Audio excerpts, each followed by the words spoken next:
is exciting. Let's talk small. Pretty crazy.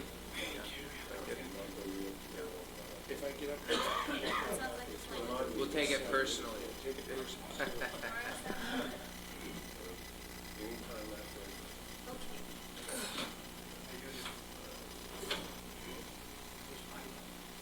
Mila, she'll be coming in soon. How are you?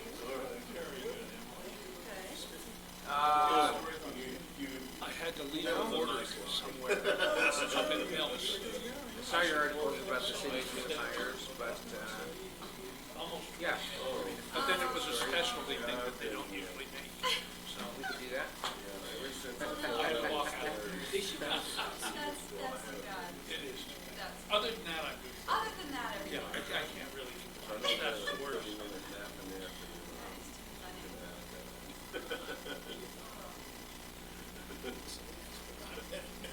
Now, Parish doesn't show, they don't have a quorum. Well, I'm sorry to hear that you resigned.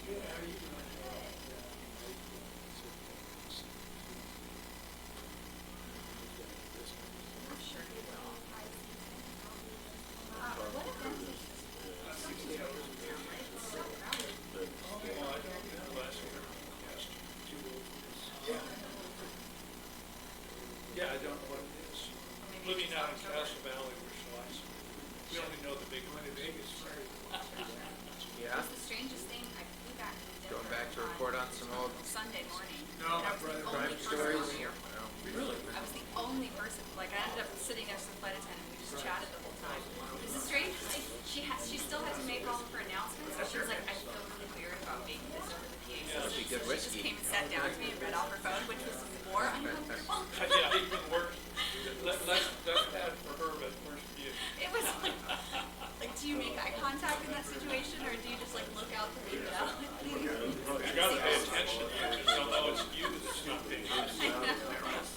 It was just strange to see. And of course, my husband was just, the kindest man. You're part of it. What are you doing?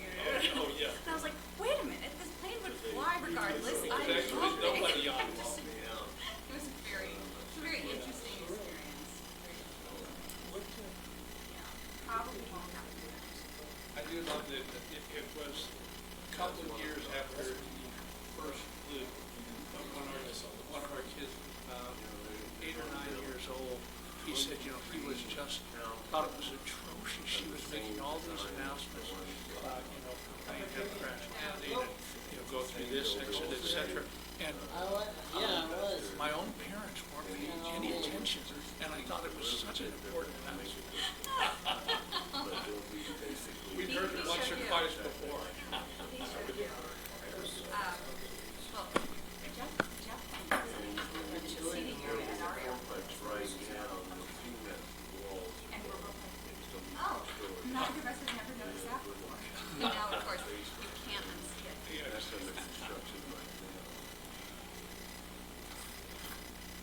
Hello, Gary. How are you? Everybody's happy to see you. Oh, and other reasons, of course. Just a number. You're just a number. You're number 4, actually. I took out $30,000 when I paid $30,000 stuff. All the junk. James Keel.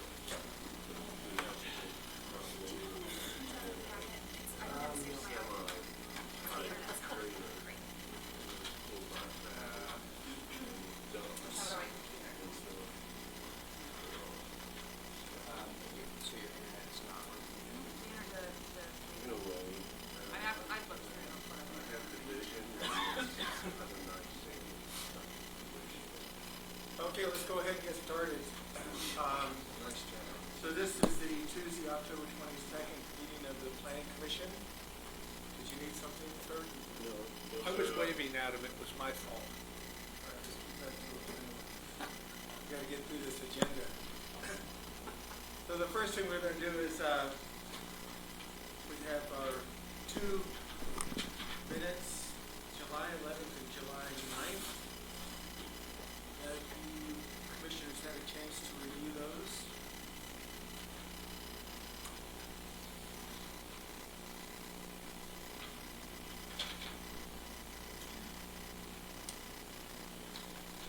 So why are these burial minutes coming up now?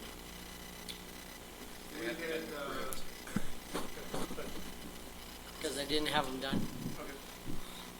there's still a couple more, I think, that are outstanding that, Also, the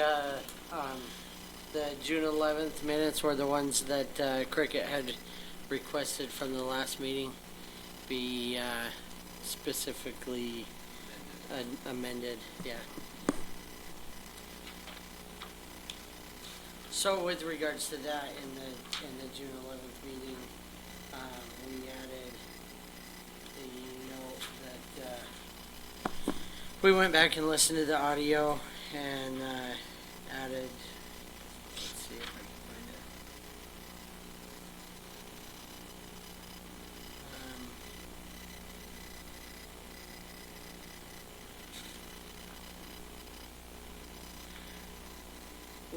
If you look on the, it's page 4 of your packet. It's the third page of the June 11th meeting minutes.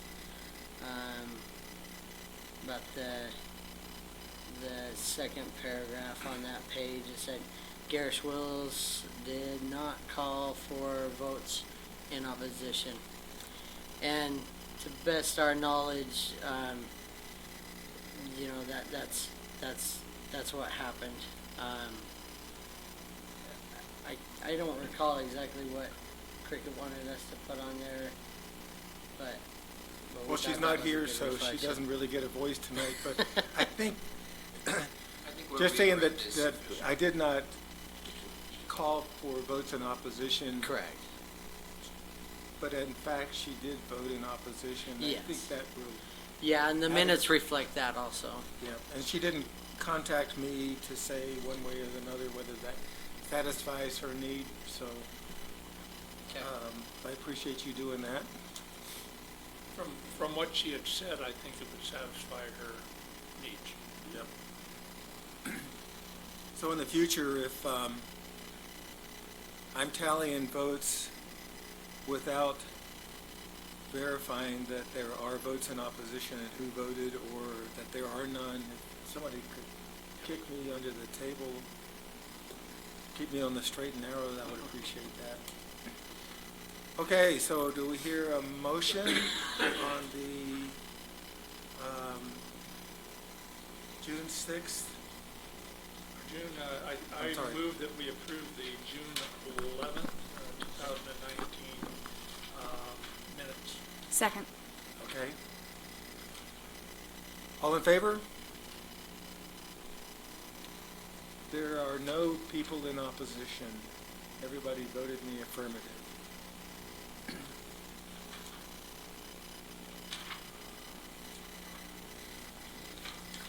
So we now have,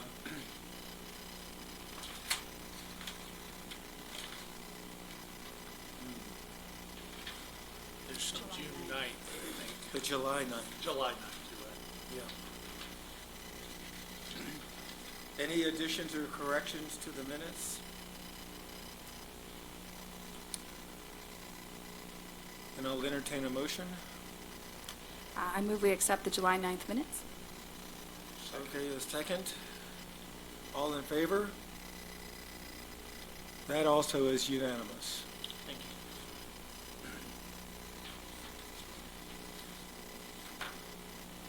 So is there anybody here who wants to speak to to us on any topic that is not on tonight's agenda? Okay, then we'll move on. So has anybody had any conflicts of interest to divulge, or any ex parte communications that you want to tell us about? Okay, let's move on then.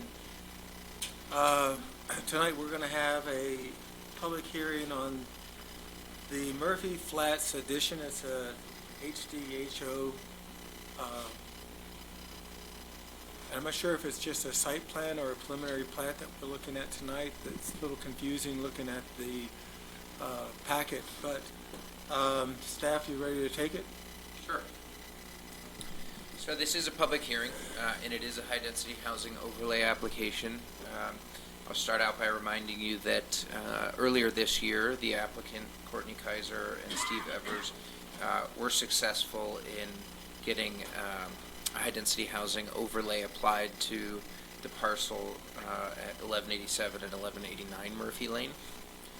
So you'll see a lot of the proposed development from that application in this current application. And what's going on here is that based on some of the feedback that the applicants received from this body during the first high-density housing overlay process they went through, and in consideration of what would make the development even more successful, for lack of a better word, they put in a purchase offer on the adjacent parcel, and so this application in front of you can be considered a new high-density housing overlay application that covers the original approval and the acreage that is associated with the parcel that they are under contract on. So that would be 1189 Murphy Lane. So regardless of what happens with this application, the overlay that was applied to 1185 and 1187 Murphy Lane will stand.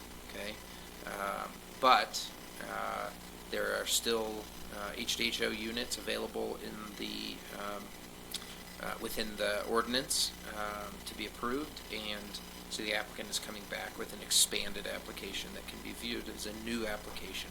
Okay, everybody clear on that? All right. I'm not, so the way that the staff report describes it, if we recommend that this parcel be, have the overlay, the previous ordinance would be rescinded? It would be repealed and replaced by a new ordinance. Okay, Okay. so So there'll be one ordinance that the county. that will covers pass, the expanded version. Covers all, both parcels. Thank you. Yeah. Okay, so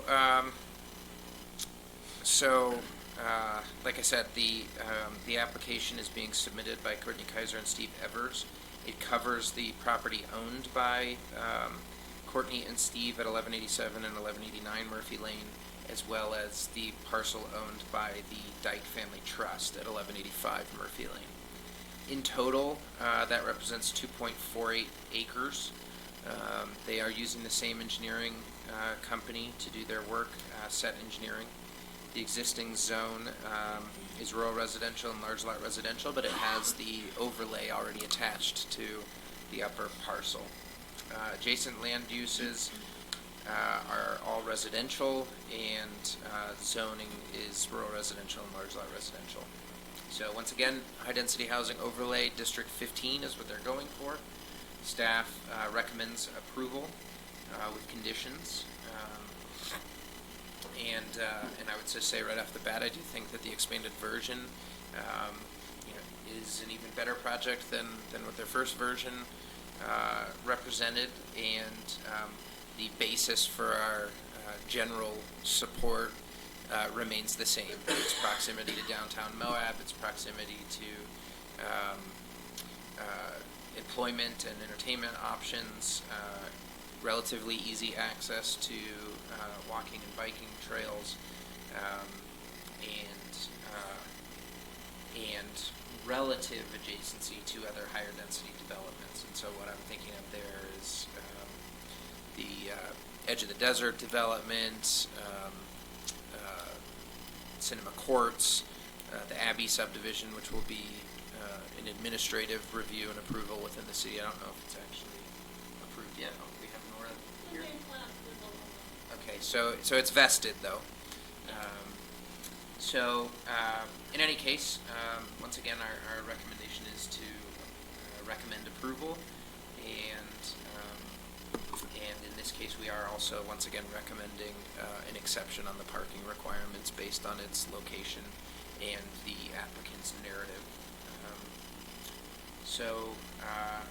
There were some items added to your sent to you after the packet was distributed to the public. I don't think that those elements were make or break pieces of information for the public to form an opinion on this project, so I don't have any issue with us proceeding with the public hearing tonight. They were primarily engineering-related items that were sent to you afterwards, and those are part of the conditional approval, meaning, the applicant needs to continue to comply with all engineering standards. And some of that is frankly just information that we need to get to the applicant once that I can say to our engineer and road supervisor that we should be expending staff or county resources on getting the information to them, meaning once the high-density housing overlay is applied, then I'll feel more comfortable having them do all of that work. But, hard copies are in. Okay. So Kenny's got hard copies of the information that was sent out via email. Should you need those? But again, even based on the information that was sent to you and is included in the packet, I think there's enough there for staff to confidently recommend approval or a conditional approval. So you've seen this development proposal in a discussion item in a prior meeting, and frankly, a lot of the engineering issues are the same. So I won't go through every line of the staff report, but I'll just highlight some key elements that I think are relevant to our conversation today. So right off the bat, you asked, is the applicant requesting a preliminary plat approval or site plan approval at this stage? No. This is just the overlay request. So it's not vesting the development as it's currently laid out per se. It would vest the master plan, the density, the general layout of the development, and the other elements that are shown in the master plan. So it's not a final approval, in other words. The development agreement has been updated. The master plan generally reflects the slope and drainage concerns on the subject parcels. There's still a fair amount of engineering work to be finalized before the is ready for a final approval.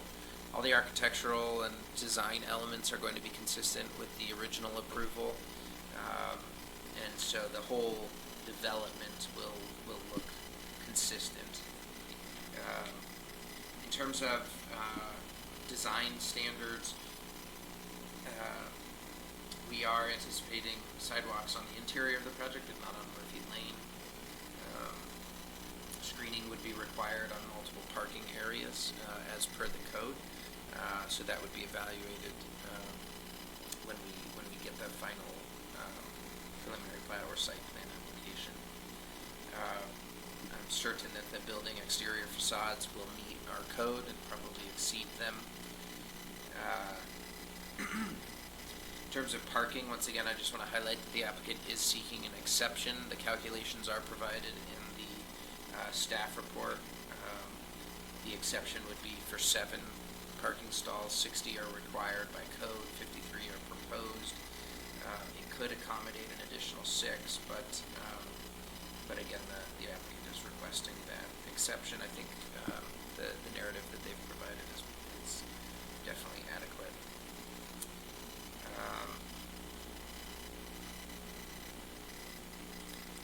Once again, the applicant has designated the high-density housing overlay units on the site plan, and we would just monitor the development as it gets constructed, probably in phases, to ensure that the proportionality requirement is met, and that would be that, at any given time, 80% of the units that are being constructed are the deed-restricted units. So out of every 5 units constructed, 4 need to be deed-restricted.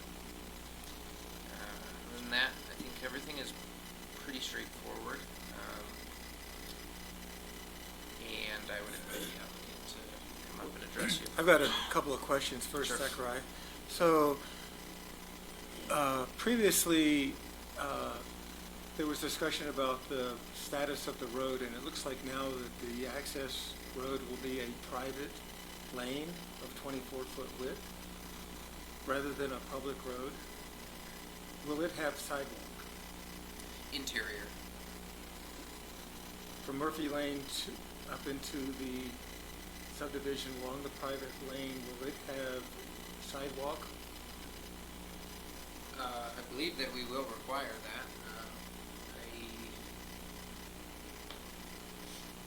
I'm bringing up the master plan and see if it's shown on there. I didn't see it. That's why I'm asking. Well, we could wait until the applicant Sure. comes up, but that's one question I had. And then concerning Murphy Lane, there's been a lot of discussion over the years about the inadequacy of the right-of-way for Murphy Lane, and I'm wondering if the developer will be required to provide additional right-of-way on Murphy Lane to accommodate some future reconstruction of that, like we are requiring on Spanish Valley Drive. Yeah, they'll be required to dedicate any width that's needed in order to achieve the right-of-way that's called for in the master plan. We've got quite a bit of right-of-way there already. And what's strange, this is part of the engineering information that we need to get to them. The road surface and as such, as a result, the center line of the existing road surface is quite offset from the center of the right-of-way. So we've got the road like really stacked to their side of Murphy Lane, so that eastern side of Murphy Lane. So we are going to continue to work with the applicant to determine how much and where additional surfacing needs to be added. But our engineer and road supervisor has not finalized that yet. So, we're not concerned that it isn't feasible, and the developer is certainly aware of that requirement, but they can't finalize their plans until we give them a final road alignment that the road supervisor and engineer want. Thank you. Yeah. The big issue there on Murphy Lane is going to be site distance, and there are a few approaches that we're evaluating to ensure that minimum safety levels are achieved. Yeah, we can get to that. I looked at the diagram of the site triangles, I think they're called, and I couldn't make sense of what we were looking at. It looked like part of the triangle went right through a cut bank. So during this presentation, I think it'd be good to review those together, to see what the issues are. Any other questions for staff at this time? I think I have a question, which is, we are also approving, help me out here, the master plan, Correct. in addition to doing the overlay. Well, you're not approving it, but you're recommending. But we're recommending approval. Yeah.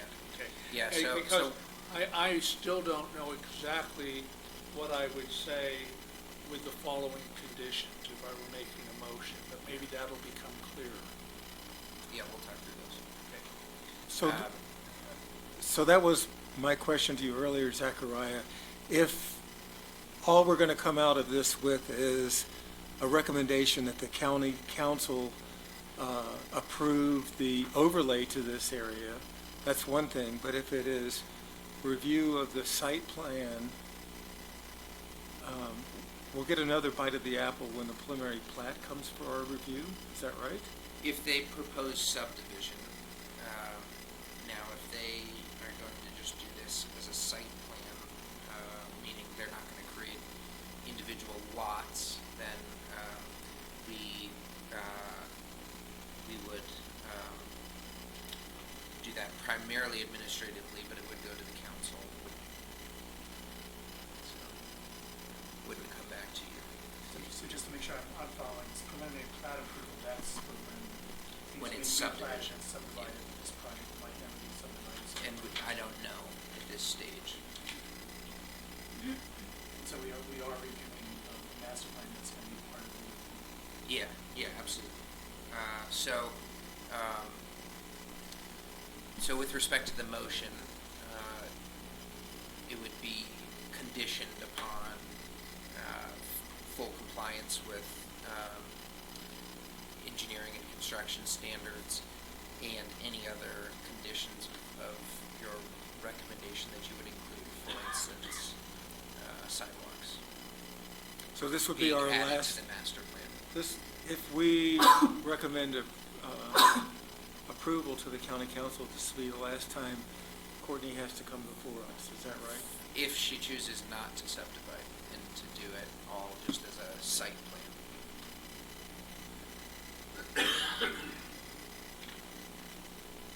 Right now, it's not being proposed as a subdivision, it's being proposed as a development under one ownership and everything being rented. And if there are changes to that, I'm sure we can communicate them to the commission.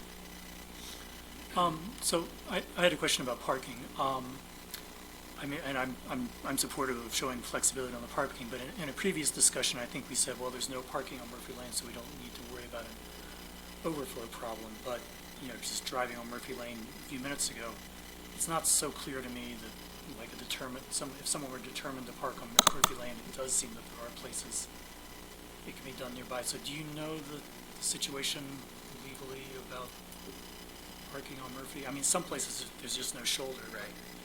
I wouldn't frame it as like we don't need to worry about it. I mean, I think I will commonly say that the trade-off for reduced parking requirements isn't that you just load all your guest parking or residents onto the nearest public road that can accommodate it. And so, you know, I do think that that's probably, you know, something to consider in closer detail now that the development extends down to Murphy Lane. Although there is a fairly sizable bank there separating Murphy Lane from, you know, where the majority of the development is going to be. You know, there's no, I'm not aware of a policy that, or like a policy or signs in that vicinity that prohibits parking on Murphy Lane. So it is conceivable that, you know, some overflow parking could end up spilling out onto there. So that could also, again, be like a condition. I'd have to think about how we could operationalize, you know, some restriction on overflow parking on Murphy Lane, but I think that's a good point. So under 9, Zachariah, under the parking design requirements, this is page 16 of 83, it says that all private streets shall meet fire code and access standards. So is the current plan to regrade the private lane so that it meets the standards, or are they still trying to get a waiver from the standards for the grade of that road as it exists now?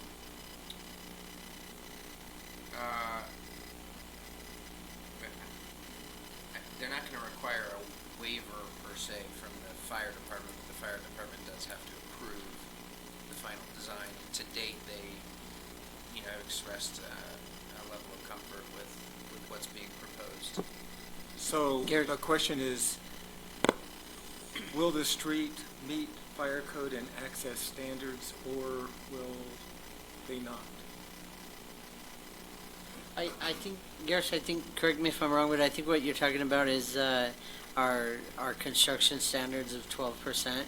Those grades are being met on their overall private access drives into the development due to them getting that extra parcel. They were able to meet that, where before they were having a hard time or a difficult time meeting that. And then the fire department has acknowledged that the hammerheads that are being provided in the development aren't ideal, but are acceptable. and the fire department has said that they're fine with what's being proposed. So I hope that answers your question. So as far as the grade goes, Kenny, how did they go from a 16% grade to a 12% grade? Courtney might add to this, but it's the addition of that extra parcel, right? You're just able to carry out that 12% grade over the length of the entire hill, as opposed to prior to this they were just dealing with it above 1185 Murphy Lane. So there'll be cut and fill taking place to meet the standard? Yeah. Just, if we're not clear, Courtney, you can address that when we start the hearing.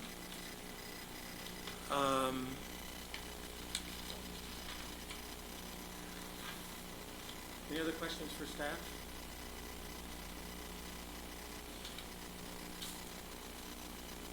Okay, Courtney, it's your turn. We're going to open the public hearing. Hey everybody. So hopefully we can just run through the list of questions that you had and answer those real quickly, and then if that spurs any more, we're happy to answer those as well. So first of all, regarding sidewalks, we are meeting those county standards. The 24-foot roadway width also includes a shoulder on each side. So there's 2 feet of shoulder on each side of the road included in that 24 feet. So that's chip and seal a paved surface essentially for pedestrians and bikes, just as would be in any other subdivision of a similar type. The site view triangle, are we able to pull that up on this screen by chance?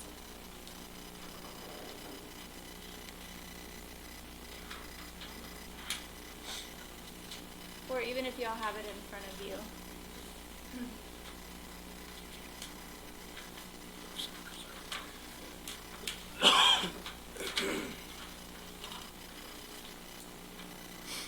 So the red line, the farthest to the west of the road is where they would want us to have clear sight.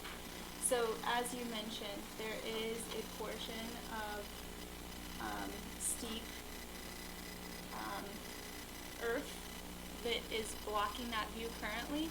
So what we've discussed is cutting that back to increase the sight distance. And that is, as you can see, very much in the county right-of-way. So any work that we would be doing there would be within the existing right-of-way. Fire access and hydrants, we did have another meeting with the fire department and came up with this alternative scheme to service everything on the property, and it does include a new hydrant midway up the private lane.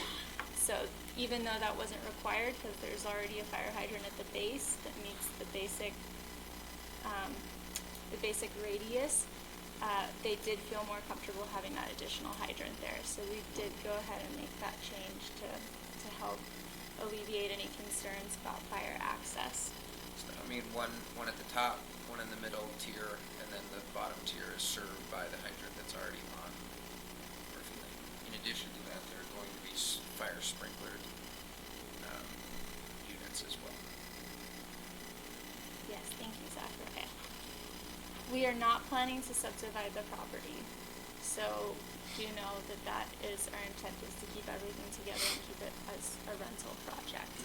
So, yes, as you pointed out, I think the site plan, we would still be working with the county, and we would still require approval from the county council, but it sounds like maybe we wouldn't be back here. So we understand whatever conditions you feel you need to put on it so that we can be considering those as we're working through all of the design issues and engineering. Parking on Murphy Lane, we're open to no parking signs or something along those lines that we would need to put in. We understand that there's still some signage that's going to have to happen because of this site distance, so we could wrap that into that work as well to make sure we don't have an overflow issue. In regards to the grade of the road, we were always proposing changing the grade of the road from Murphy Lane all the way up to the top of the subdivision to meet code. There's only one small portion that's currently 16%. So even if there's an engineering document that shows the current grade of the road along with the straight line 12%, and you'll see that there is cut and fill, but it's pretty minimal. Basically redistributing that dirt along the length of the road. And I think that's everything that you had mentioned so far, but we're happy to answer any other questions you may have as well.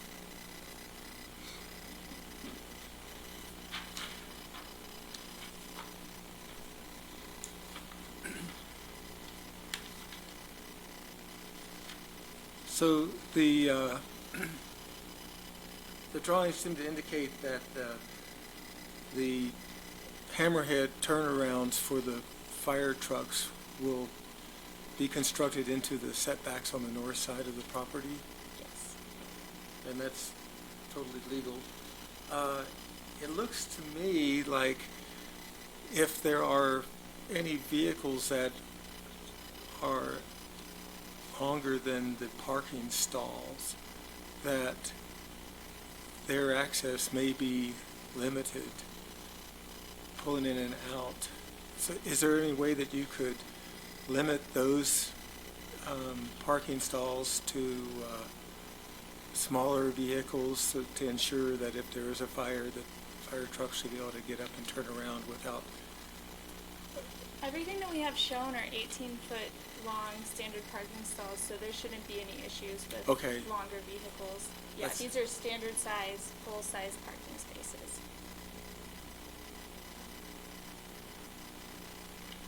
And what would be the implications to the project if you were required to put in the required number of parking stalls? We have spaces shown where we could put those. I hate to add those to the project now because I think the areas where we're showing them could be better utilized as community space, but we do have the locations where we could put that if required. And that's why I'm hoping that we can keep those areas free from any built infrastructure. So if we did find out down the road that we needed to fill in those spaces, that we had a parking issue, those were available.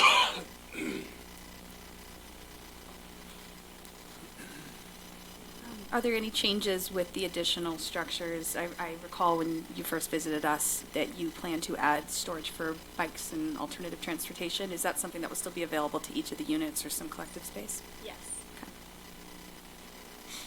Okay. Zachariah, are there restrictions on how close these buildings can be to each other, or distance? It's primarily a building code matter, and so the answer is yes. I don't know off the top of my head what the required distance is based on the type of the building, but that'll be dealt with in the building department. And that is something that we have definitely taken into account. The fire separation distance between the structures is 10 feet. The roof overhangs can encroach into that by 2 feet on each side.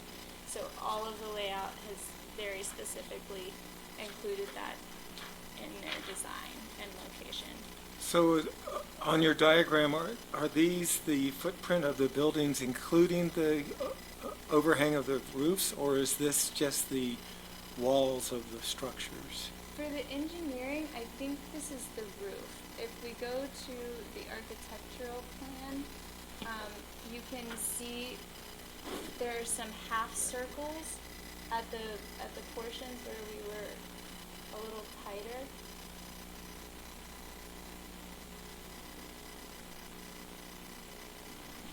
Yeah, that's it.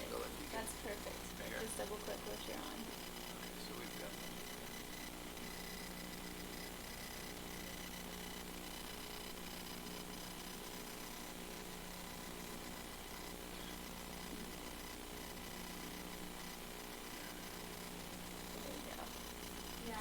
can see in locations like here, that's the corner of the wall of the building. So I'm showing that the 10-foot separation distance from additional living space. So that was certainly something we took into account for the placement of the buildings.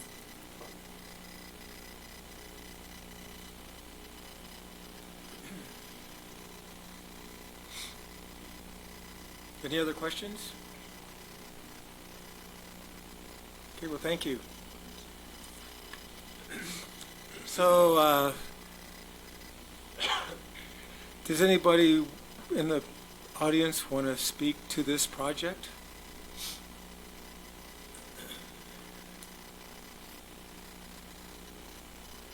Well, in that case, we'll close the public hearing. Thank you.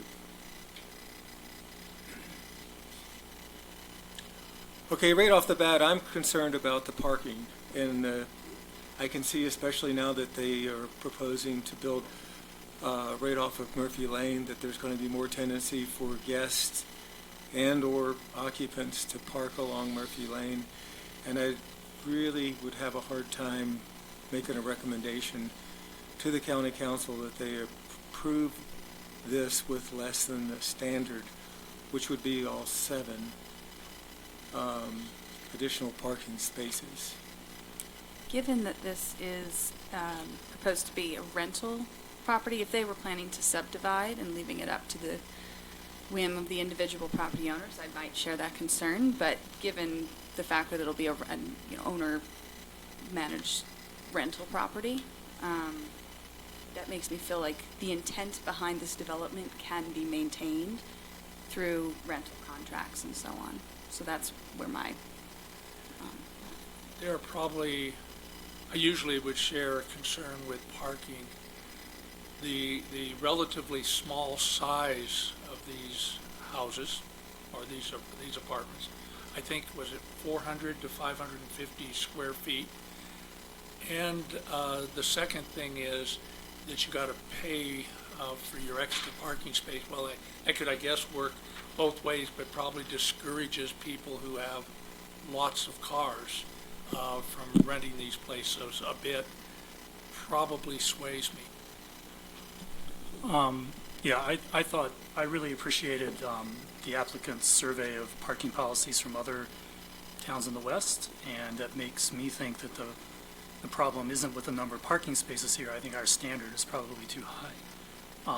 And, it's a different question whether we want to revisit that standard, but I think certainly here, because it's closer to town, because the units are very small, as Bob pointed out, I'm very comfortable letting them decide how many parking spaces they need. I think there's also the point that by requiring more spaces in the development, you're basically forcing people with fewer vehicles to subsidize those with more vehicles. And if a developer wants to do that, that's fine, but I don't think the county should be mandating that. So I think our minimum parking requirements really should be minimums. They shouldn't be what we think the ideal number is, because I think some of those decisions should be left to individual developers. Were you comfortable with the applicant being willing to post no parking signs? I don't think the applicant has the authority to post no parking signs. That might be something the county would want to look at doing, especially if it gets to be a big problem. But I don't think, even though you see people who put up signs within rights-of-ways all the time, especially if you're looking for jerky and pine nuts, it's not really legal to do so. But if the county wants to, or county sees a need, then county can buy the signs and install them. Yeah, and I would observe that I think, in some places there's already, on-street parking is being used, and so it would be not very practical for the county to put up signs. But I think on this section of Murphy Lane, no one's really using, I rarely observe people parking on the shoulders of the road. So if in the future the county wanted to put up no parking signs, I think that's a very, a doable option in this place. Maybe not everywhere, but here I think it is. Well, I would say if the county has a plan for the width of Murphy Lane and it includes parking, parallel parking along the side of it, this project ought to be the first one that is actually going to develop that space. But I don't know what the county's plans are, and I don't think the county really knows what their plans are for Murphy Lane other than a general overview. So, you know, potentially, if and when Murphy Lane becomes a real collector street, other than just a little towpath, there will be room for parking along Murphy Lane, and I wonder if this is the time for this first developer on Murphy Lane to accommodate that, if there is, you know, if there is a plan. You're talking like creating parking spaces along Murphy Lane? No, I'm saying I don't know what the plan is, but if the plan is to have an adequate width with adequate sight distance along Murphy Lane, and you know, if it's a 30-foot wide paved surface or a 24-foot wide paved surface or whatever it is, and they include having a wide enough shoulder for parking, maybe now is the time to take the first step at achieving their plan. During the discussions of the high-density overlay ordinance, I remember this question of, will increased development lead to off-site parking? I remember that coming up. I know that because I raised it as a concern that I had. And we did have actually, I believe it was raised over a couple meetings, and it was a pretty lengthy discussion. And one of the points that was brought up is that part of this is also a policy choice by the county to encourage high-density housing that might include some amenity choices, quality of life choices, you might say, for some people who would want to take advantage of that. That if you want to have the opportunity to get sub-market priced housing as a part of this restricted stock, it might mean not having an extra, you know, car. It might mean not having that toy, that play vehicle that you have. And it sounded like, as a body, we were willing to make that recommendation to the county council despite that. And I still feel, while I had concerns up front, that is a very reasonable way of looking at this. And I think, to your point, Kevin, of considering minimums as exactly that, what is the minimum number of stalls? I realize in the code, you know, that would be making a consideration off of current code, but I'm perfectly comfortable with it. I think the intent of the owner is reflected in their site plan and in their narrative consistently. I don't want to force things on people where it's not necessary, and especially given parking. I mean, I think, yeah. Well, the fact of the matter is the code does set a minimum already. I think what Kevin is suggesting is that maybe we should revisit the code to see if that minimum is too high. But there is a minimum established in the code. And I don't see any reason why, I mean, I don't see any reason why this subdivision or this project should be treated differently than other projects where it comes to parking. Because I think the standard as it exists is based off of a single-family, two-car garage view of development, and this is very much not that. And we see that through some of the on-site accommodations for alternative vehicles, through the narrative of the owner. And so I think, yes, it would require us to make a choice to recommend something that is not standard to code, but at the same time, I think this is exactly the example of the sorts of developments that challenge, that it's sort of the exception that proves the rule. Yeah, I agree with what Emily said. I think when we come up with these standards, you know, it's very hard to create, you know, something that's truly one size fits all. You know, we make a standard that fits the typical cases, but sometimes atypical cases come along. And I think this is a very clear-cut case of that. You know, they're unusually small units. It's closer to town than most of the places we're thinking of. So it sounded like you're just saying in general we should never make exceptions to rules, and I think that's a sort of, you know, a bad stance to take. I think that kind of rigidity isn't helpful, and we have to recognize that there's lots and lots of different parcels and lots of different development proposals that are going to come our way, and just coming up with some number, you know, 1.5 spaces per blah, that's going to give the right answer for all of them, I think is impossible.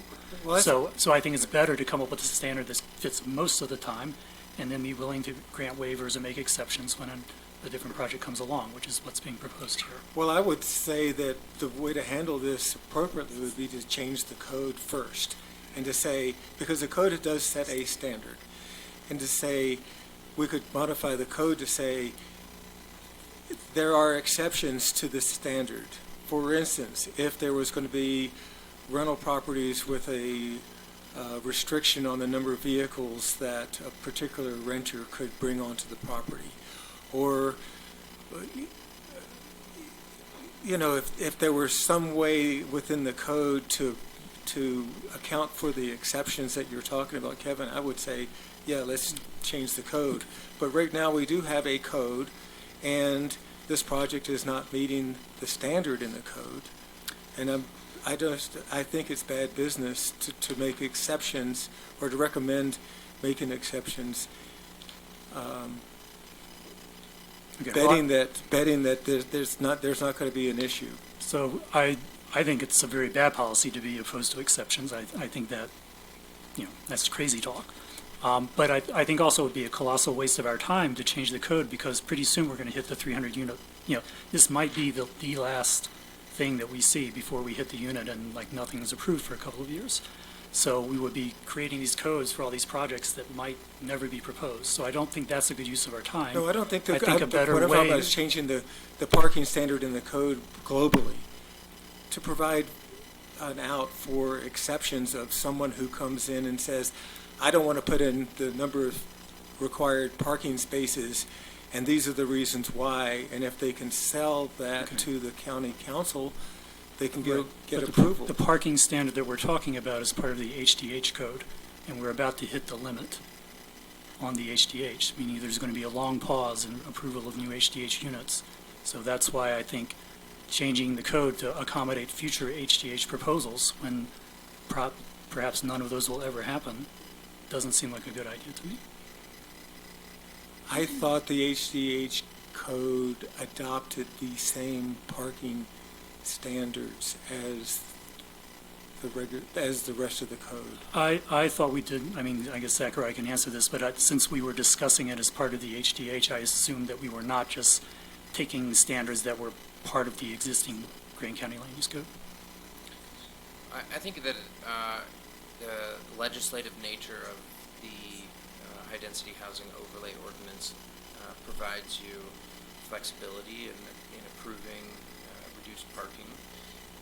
The land use code also has a section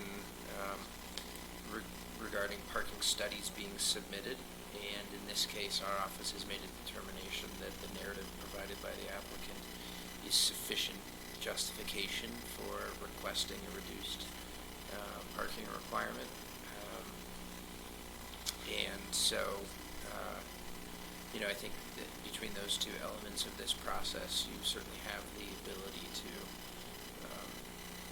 include that as part of your recommendation. And the county council, in their action on this item, will have to, clearly state their position on the parking exception requirement. So, but the question is, in the HDHO ordinance, was there a different parking standard than is in the rest of the code? No. But it is a legislative approval, and so all elements of the master plan are essentially up for legislative determination. And within the parking section, there is this segment, or in the parking standards of the land use code, there is the segment that authorizes the county to provide a different parking requirement based on a study and narrative provided by the applicant. Right. So, So I stand corrected on the rest of the land use code, but as Zachariah points out, it's already in the code. The code is encouraging us to make exceptions when appropriate. So that's already in the code. Garish, I seem to hear you suggest that if hypothetically you were to think of how you might update the code, it would be to reinforce that the applicant has a responsibility to convince the county council of their reason for requesting some sort of variance from the code to some standard, which, that we don't have to define that. I personally would feel comfortable that this will come up with the county council. It's a very big part of this, that it's been addressed in part by the fact that the initial HDHO, the initial two parcels were brought into the overlay. I don't know that, given that this is the second time this is coming before, well, in addition to one that's already come before us, I would feel comfortable making the recommendation to the county council, knowing that it will come up, that the applicant is here and they're hearing this conversation, and that it's likely to be something that's raised to them as a recommending body, versus coming with a more strict recommendation that then would have to be walked back. I'm willing to give the benefit to the applicant to make that case to the county council. Thank you, Emily. I'm not, but Fair enough. fair I think enough. one other thing that didn't come up in the conversation is if they decide they've made a mistake, they've actually got flat areas that could be converted into parking spaces. And so, I just don't feel good they think they only need 53 parking spaces and they'd rather have this extra little thing as community space. And we're telling them, nope, you got to pave it, even though you don't think you need the pavement. That just feels wrong to me. And I think that reason, together with all the others that have been mentioned, I mean, this is like the perfect example of when one ought to make an exception to the parking standards. I mean, you couldn't imagine a better set of facts than this. So I'm surprised, given that the code already says that you can submit a narrative and study and ask for an exception, that you're opposing that. I mean, this is the sort of decision that was envisioned in the code, I think. Can I just jump in here real quick? I mean, just to bring the conversation from the abstract realm to the, to reality, I guess, or, to this instance, to this case. I mean, we're talking about 37 units, 36 of which will be 500 square foot apartments, and there are 53 parking spaces available. So, I acknowledge that it is conceivable that, 36 500 square foot apartments could all be inhabited by two people each, generating greater demand than 53 parking spots. But I would say that scenario is unlikely, and I think, around the country, jurisdictions are moving to a position where they first don't want to legislate that we cover most of our land cover with asphalt, and secondly that developers can be on the hook for making the determination on how much parking they need. So hopefully the numbers also kind of help you wrap your head around what the actual parking requirements need to be. And I would also say, I mean, it is the size of these units that's probably got me saying I'm not too worried about the parking. And in general, I would say I'm not sure I'd want to change our regular standards on parking, because a lot of places easily could be 900 square feet or 1,100 square feet or some other much larger thing. So I feel pretty confident here, given the small size of the units. Lastly, I would say, there was a comment about treating this development differently from others, but I would say, that's acceptable because other developments aren't asking for parking exceptions. So, this developer has has taken the steps needed to, provide a narrative and justification for a parking exception, whereas others have chosen not to.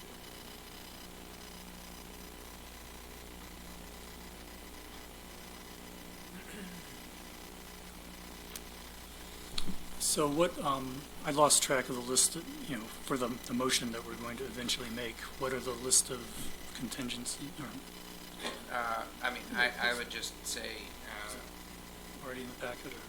that you would recommend that the county council approve the high-density housing overlay subject to final compliance with county engineering standards. And should you want to add, I think it would be reasonable to also include there that you would like the road supervisor to opine on the need for no parking signs on Murphy Lane.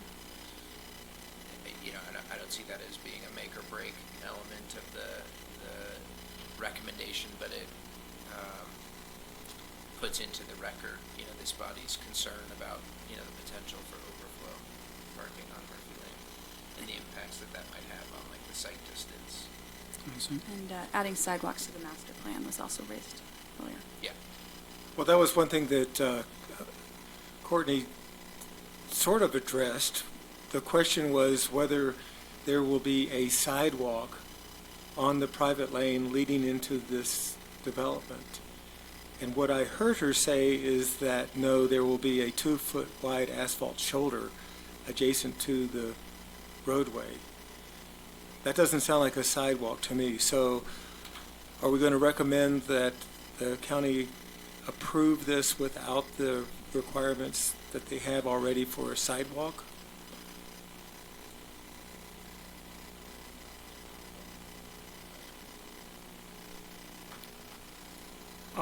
So what exactly are the sidewalk requirements in the code? I mean, is it, I have to admit, I'm not an expert on sidewalks.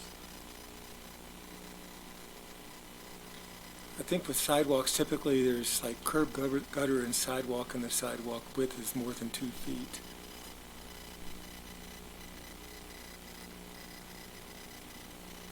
I just want to bring up the.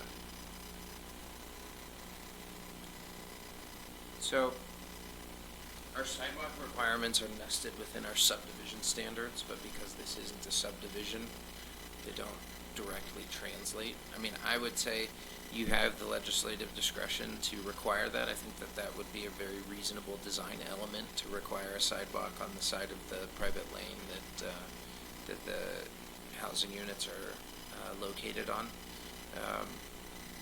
I think, you know, given the parking exception, you would expect a fair amount of walking on the sidewalks, or walking within the development.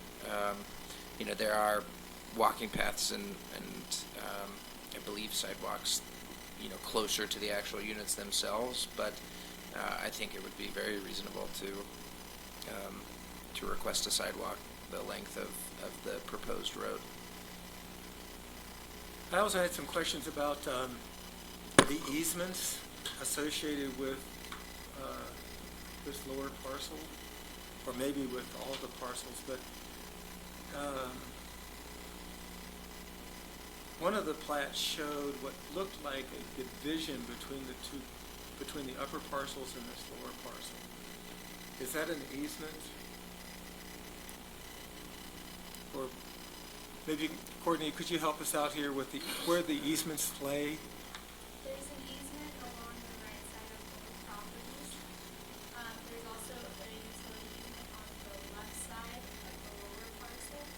Oh, maybe it goes over there.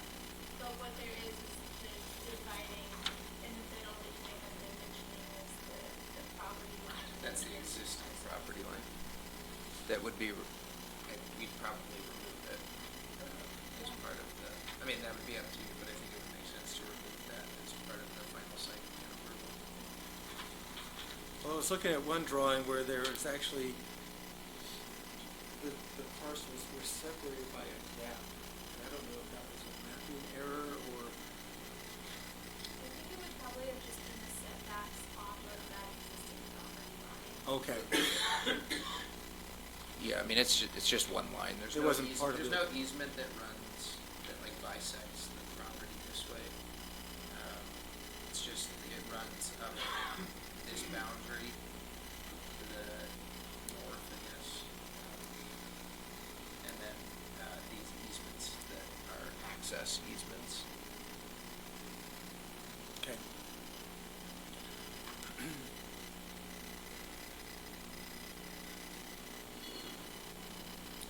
Would you entertain a motion? Any more discussion? Yep, I'll entertain a motion.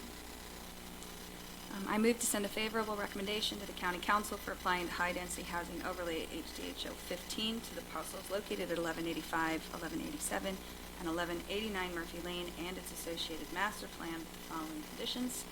That the developer agree to full compliance with county engineering and construction standards, that the developer adds,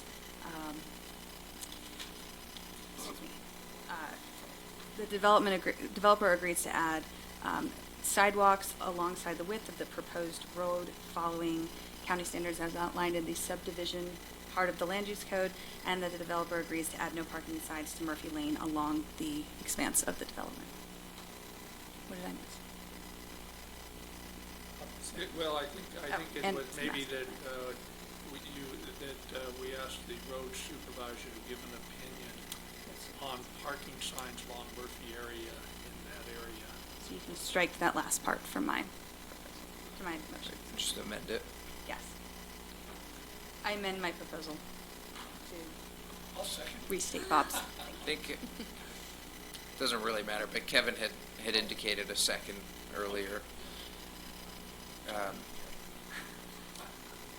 Kevin seconded it before she was even done. That's great. I thought she was. I just keep rolling. Okay, let's have a little discussion. I'm going to vote in the negative because of this parking issue, and I've seen it happen too many times, and I can see the type of person who might be attracted to these tiny homes will show up with a big Sprinter van and other miscellaneous needs for a lot of parking space.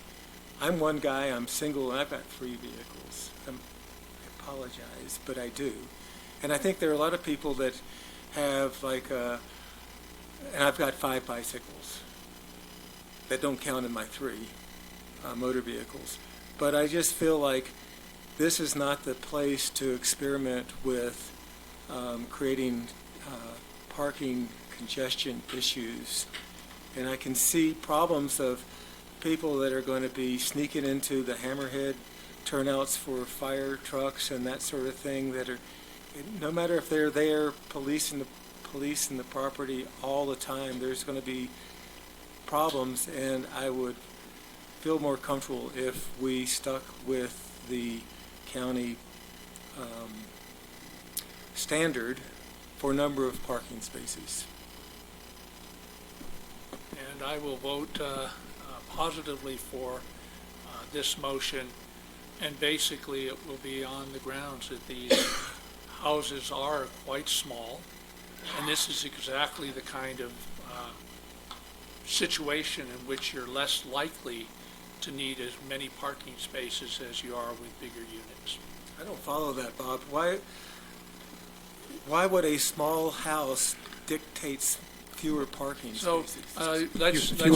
let's take a large house in which you may have several renter families in a place. This is a place where you're much more likely to have a single person rather than a family, although you might have a family. But my guess is you're less likely to have the same number of cars when you have these smaller units than larger units. It's a guess. We never know in any individual situation. Right. I've already said most of what I wanted to say about parking before, and there's a few other arguments that I haven't said yet, but I don't want us to be here all evening, so I'm not going to say more about parking. Any other discussion? Then we will have a vote. There we go.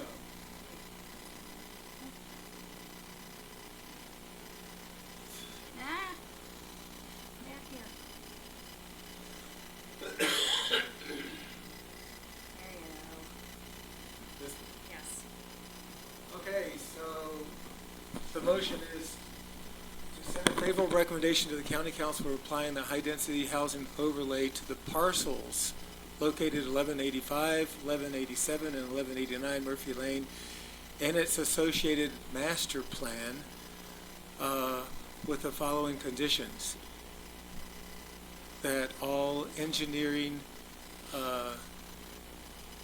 and construction standards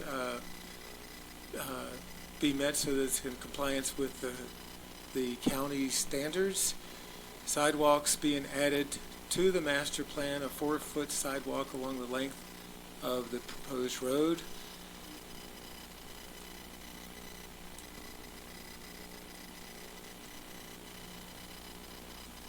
And that the road supervisor gives an opinion to whether to require parking signs along Murphy Lane adjacent to the development. All in favor? Opposed? The motion passes.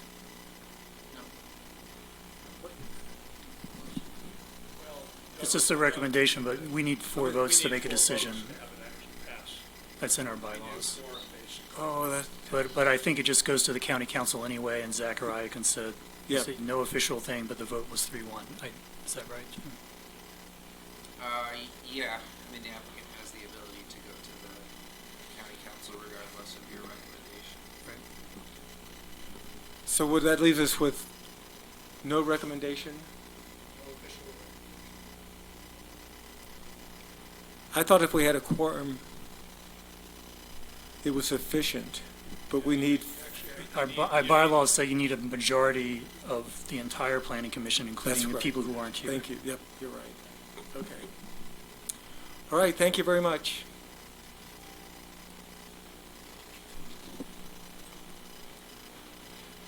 Okay, now we're going to have a discussion about the overnight accommodation standards. And Zachariah, I don't know if you want this information now or later, but I did talk with the state engineer's office about water collection. And because when we met with the county council, it seemed like, well, is a 1,000-gallon tank per hotel really going to buy anything? So the state engineer does allow entities to collect more than 1,000 gallons of rainwater. Code says 2,500. State code does. By permit. Correct. But for instance, if a developer was going to have the capacity to collect more than that to make it worthwhile, the way that and I think it's 1,000 gallons, but whatever. The way that the state permits more than whatever that quantity is to be stored is by granting a water right. And I explained that, this part of Grand County is going through an adjudication, and I said, would that have any effect? And the guy said no, that there are a lot of ranchers and the Division of Wildlife and the Forest Service and BLM that collect water that go into wildlife watering guzzlers that are much bigger tanks than that. All that it requires is they be granted a water right. So if we were going to include that standard still, I would suggest that we put the onus on the developer to apply for a water right sufficient for the size of collection that they would be doing, or I don't think 2,500 or 1,000-gallon tank, whatever the standard is probably sufficient for a large development to be meaningful. So something to think about is whether we would want to change that to require them to collect the water in a sufficiently large container, and if they need to get a water right in order to make it legal to go ahead and do that. Does that make sense? I think so. I'm not sure how you would want to translate that into a standard in the code beyond, so what's currently written is that OA developments shall install the maximum feasible rainwater catchment system and use the water for beneficial on-site uses, such as reducing the use of culinary water for landscaping irrigation.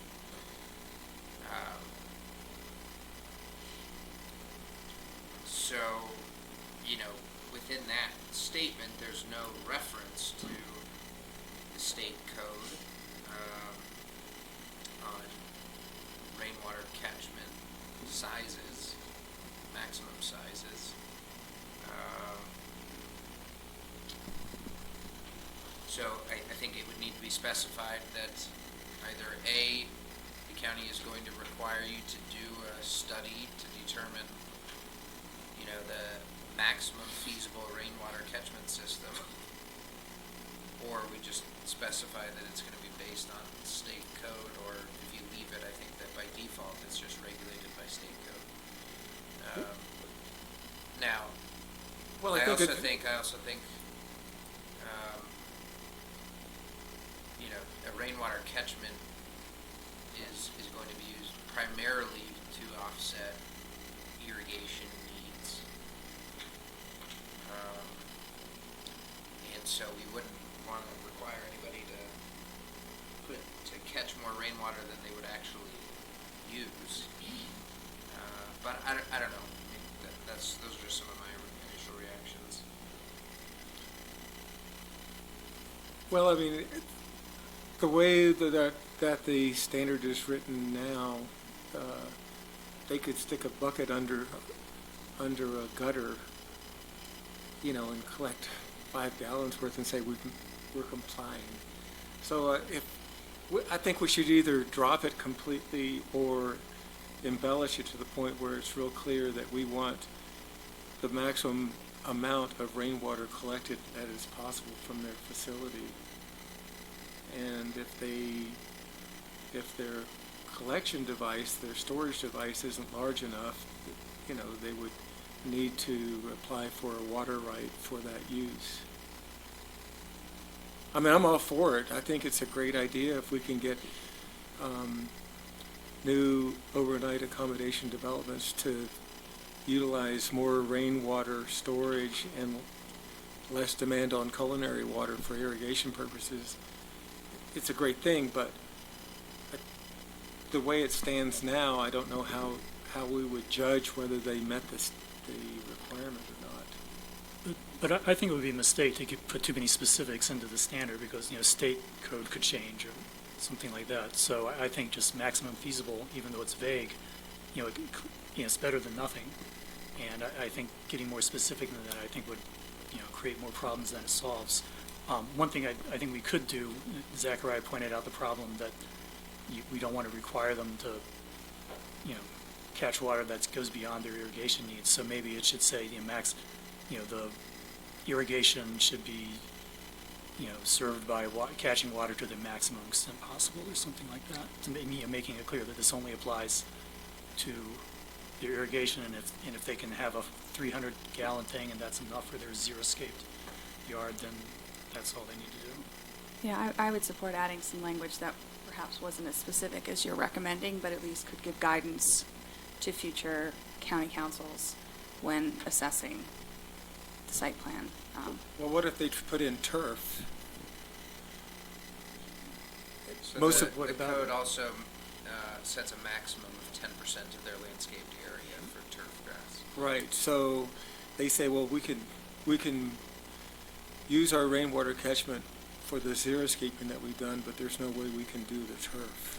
Well, the thing I was proposing is they collect as much rainwater as they can, but they don't have to collect more than their irrigation needs. So it's just To the maximum extent feasible, but not more than total irrigation. that will be another way of saying it. I mean, I think there's probably a less clunky way of saying it, but that's the intent. What Zachariah just said. Would just be as basic as like maximum extent possible relative to the use of the property. Like I feel like we're gonna chase this unless we decide to get really, really specific, at which point we don't even know enough about some of these potential developments to write that. Like I feel like giving guidance and just kind of, you know, kissing the wind that future county councils do their diligence to ask during this process to the applicant, to the developer, you know, are you planning to have turf? How are you planning on watering that turf? You know, obviously a hotel with however many units larger than another is going to have different use. I feel like, I don't know, this doesn't seem like something that we need to get overly specific on in of itself, given the existing limitations elsewhere.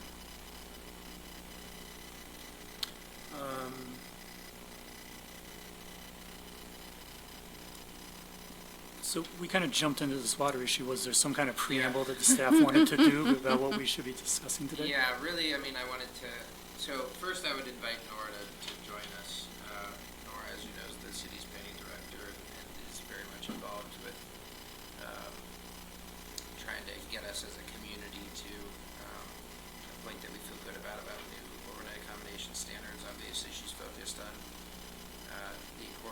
city, but we're all working together at the staff level across jurisdictions. So feel free to jump in whenever you'd like. And provide comments. Sure. When you're ready, you can come a little closer. We can come down and sit by you if you want. So basically, what I wanted to use this meeting for was to share with you the most current version of this kind of standards table that we've been developing, and to make sure that we are all feeling good about where we are at heading into the joint Planning Commission County Council meeting next Tuesday on October 29th at 10 a.m. Make sure that's on your calendars. That is kind of the overarching objective, and within that I wanted to share with you, updates to it, namely this concept of splitting out the overnight accommodations overlay districts into urbanizing areas versus rural areas. Now, we haven't defined the boundaries for those, it's just the concept at this point. And then everything in red, italicized text, is sort of indicative of changes to this table from the last time that we looked at it as a group on the 8th of October. So I wanted to run through those and make sure that we were on the same page. And then there are several areas where I think we need a little bit more discussion to again get to the point where we're ready for this joint meeting. So before you run through it, could I ask you guys to email it, the PDF that you sent us in the mail, chop the third column in half so you can't actually. Oh, it did? Yeah, so if you could just do it again so it looks like that and not like 80% Like of right that. now, you mean? Well, no, Or not just right in- now. Oh, okay, in the future. Tomorrow. So that's not what it looks like in the packet? No, it's chopped off the last. Thank you to Civic Plus. That's what it does. Because I tried the same thing, and I ended up sending a revised version just directly to everybody, because Gotcha. even if it looks great when you click it, Sure. when it publishes, it doesn't publish. Gotcha. Okay. It doesn't accept horizontal format. Gotcha. Okay. My Civics Plus tip for the day. And I can send just that out tomorrow. Yeah. Okay, sorry about the interruption. No problem.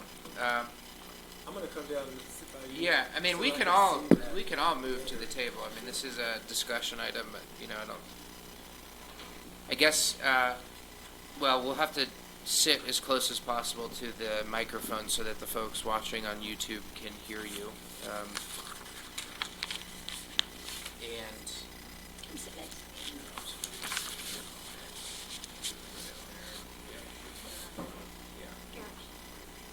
By the microphone, so if anyone's watching. Yours got cut off there, because this only got a few words over on this side. Yep, mine's the same way.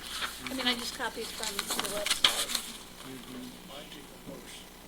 Oh, God. Oh, goodness. Yeah, this really is really choppy. bad. This is not user-friendly at all.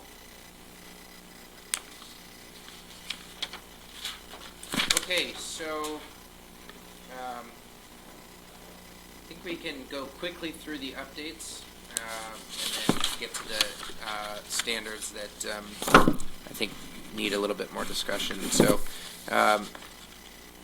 energy, we don't have any additional changes here. The requirement would be that developments shall produce 80% of their energy needs on site. They would also have the option of going through a certification process through the Green Building Council or Living Building Challenge or Net Zero Building Certification. And I think that there was agreement last time that these standards would apply to developments regardless of their location. Okay, so urbanizing and rural areas. With respect to water, no changes. That's the change that I was talking about earlier, where it says state code, capture and storage of precipitation. I think for large developments, that's good information for like an individual house, but for larger developments, that really not applicable because they could be required to capture their water and Yeah. get a water right from the state engineer's Yeah, office. so there weren't any changes in this document. What you're asking for is an additional specification that they catch Oh, yeah, more. sorry. Yeah, so we've got that. So maybe just in some footnote or something, say that maximum extent possible includes like applying for a water right? Yeah, but I think Addresses- the part that I'm objecting to is that each parcel is allowed to capture or use 100 gallons or with a permit. Okay, so you think that should just be struck because it's not relevant because they can get a water right? Well, it may be relevant for a small proposal, but I don't want a developer to come and say, well, you know, I can only do 2,500 by I can only do state code, so I 2,500, do you shouldn't still do want me any to do it when I've got, 5 acres of xeriscaping to irrigate? And I want to make sure that if we're going to hold them to that standard that they collect water, rainwater, that we don't set an impediment to actually getting them to do it. Right. So that note in the comments column is just a comment. So looking at the standard that's drafted in column B, which says OA developments shall install the maximum feasible rainwater catchment system and use the water for beneficial on-site uses such as reducing the use of culinary water for landscaping irrigation. What if we just added And if necessary, we'll apply for a state water right for the collection. Yeah. Okay.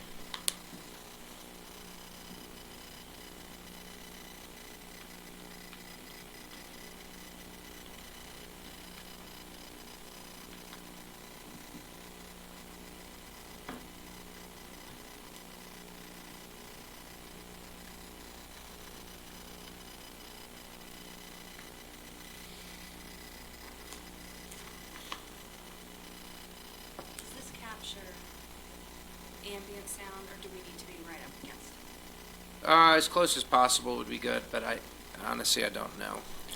I can tell you from watching county council meetings on YouTube is that microphone doesn't work well at all. This one up at the podium is pretty good. Okay. Yeah. Good to know.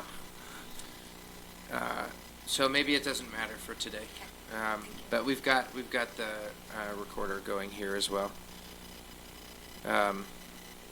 So all of the other water-related standards have remained the same and would apply to developments regardless of their location.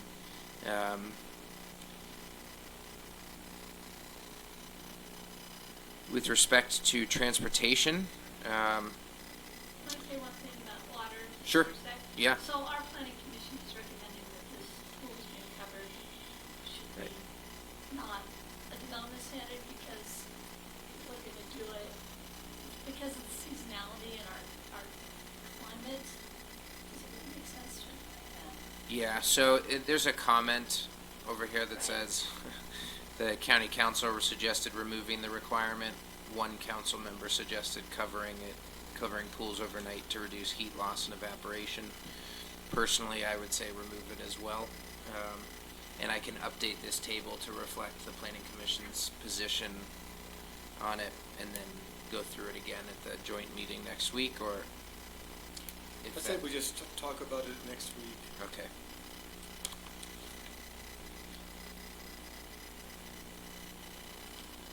I'm just taking some notes in my Excel version of this.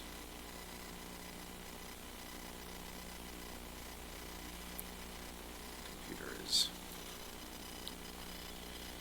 Okay, so for transportation requirements, I think that there is additional discussion needed. Here we've maintained this notion of requiring overnight accommodations developments to implement a certain number of transportation infrastructure improvements and then give them a choice of implementing, some number out of a larger list of other optional improvements. But we didn't talk about what infrastructure improvements would be appropriate based on this concept of an urbanizing versus rural OAO district. If you're trying to read the red text in here, it says further discussion is needed at the October 22nd Planning Commission meeting if the county establishes different standards for urbanizing versus rural districts. Some transportation standards will be appropriate for both, and others may be appropriate for only one district or another. So, for instance, a shuttle system. I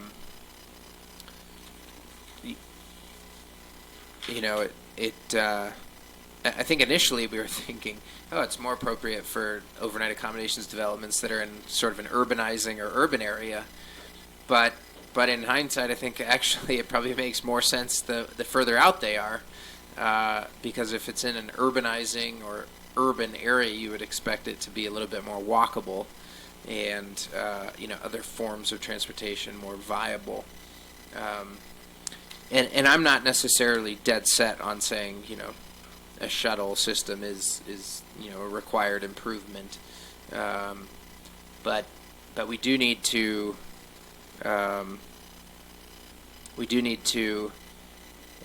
move from what we've got recorded in that last column to, what we want to put as the standards in these different OAO districts. So, I don't know, Mila, if you can zoom in. So I think you can see.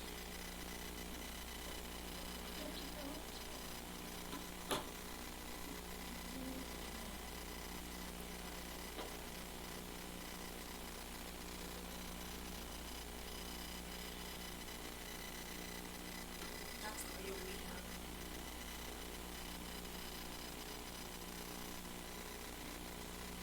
So these are the. Can I ask a question related to this, Zachariah? So I know we had talked at one point about requiring developments larger than total project size to be required to do a shuttle. Right. But based upon my reading, anyway, of your last planning commission meeting, you were talking about not allowing big projects. So Right. that would then go away Yeah. depending on the maximum size of the project. Correct. Yeah, so, I mean, in there, and that's a little bit because the discussions are offset timing-wise.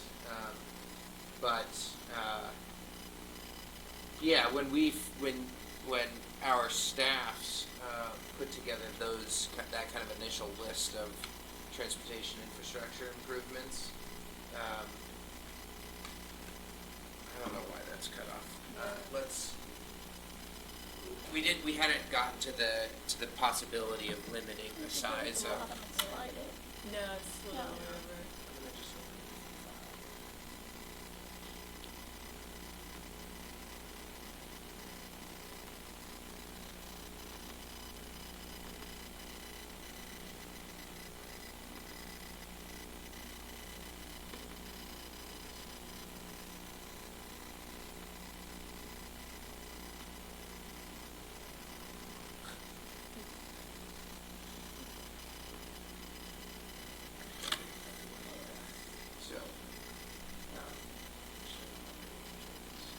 Wow.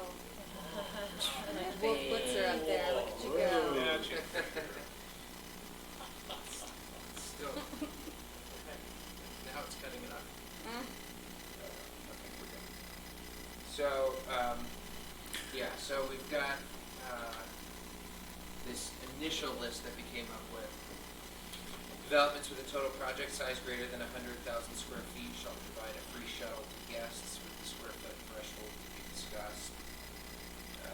Developments are encouraged to program shuttle transit stops into their site plans.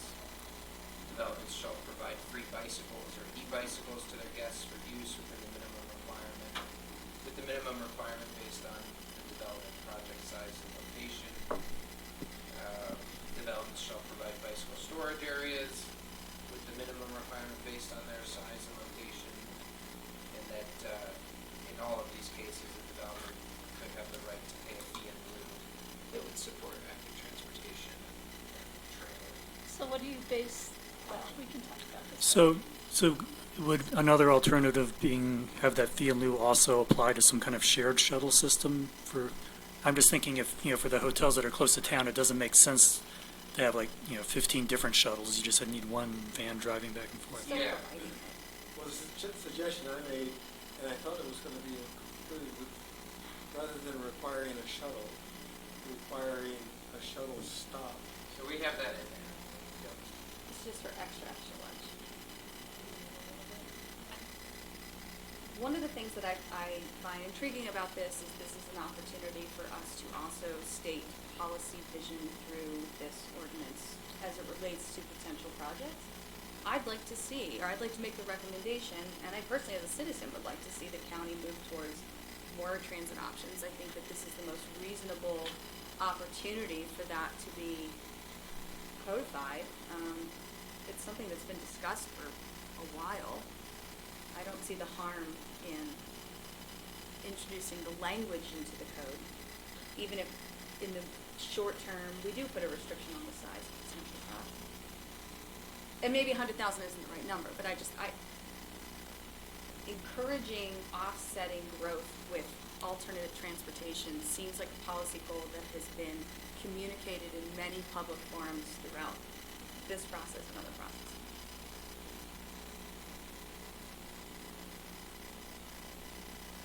My only addition is I'd say why only guests, why not staff, but I don't want to derail just on that, but I think it would be worth considering that as well. Well, what I was saying is, the way it's written now is the way developments are encouraged to program shuttle transit stops in their site plans. I would make that a requirement, that it's more than an encouragement. Whether there's a shuttle that uses that space for the next 5 years or not, at least it's built in there and they can't come back and say, oh gosh, I can't make it. If you provide the space for a shuttle to stop and pick up passengers and drop off passengers, that is going to help us along the lines. But I think requiring a free shuttle for guests, especially in the downtown area, might be,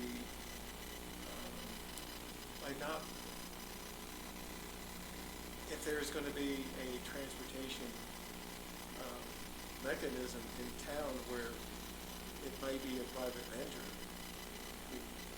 who would pick up at a hot pen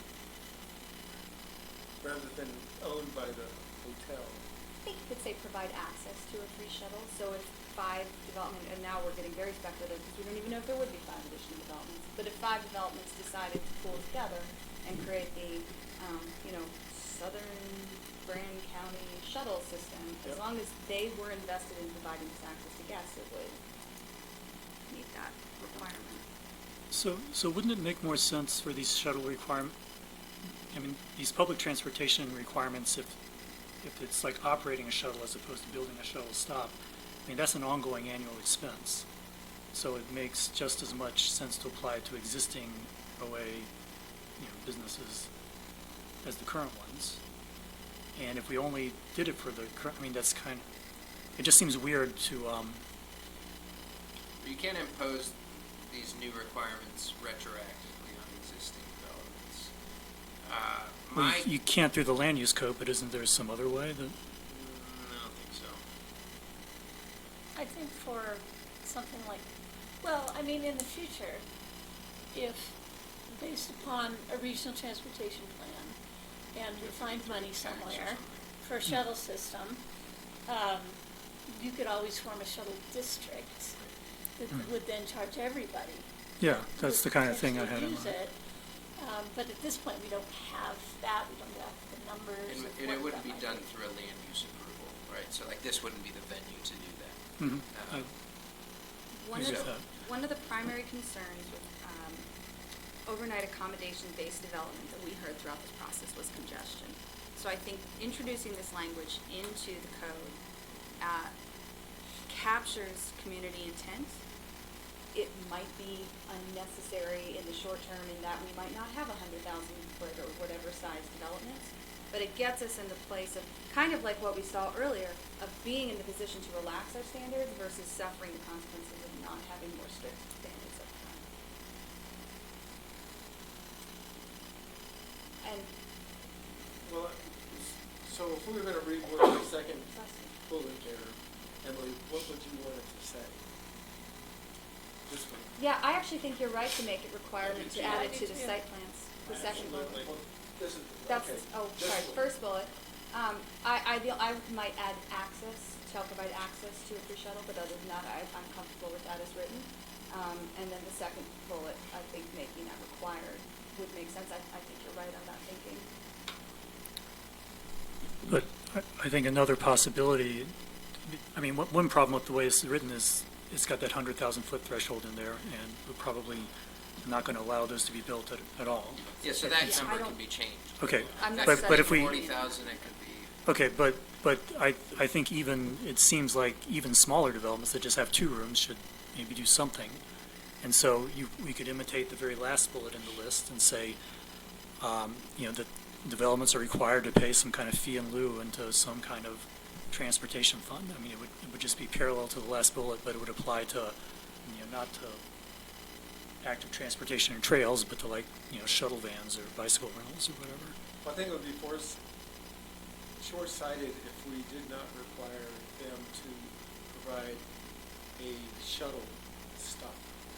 Yeah, I wasn't arguing about that one. But so. I know, but, well, what, But if there are 2 But units. I would also say, I'm a little concerned about, first off, I'm a little concerned about just the shuttle requirement because how we enforce it, a requirement operationally seems really challenging. Okay, so hotel programs 1 parking spot for their shuttle bus.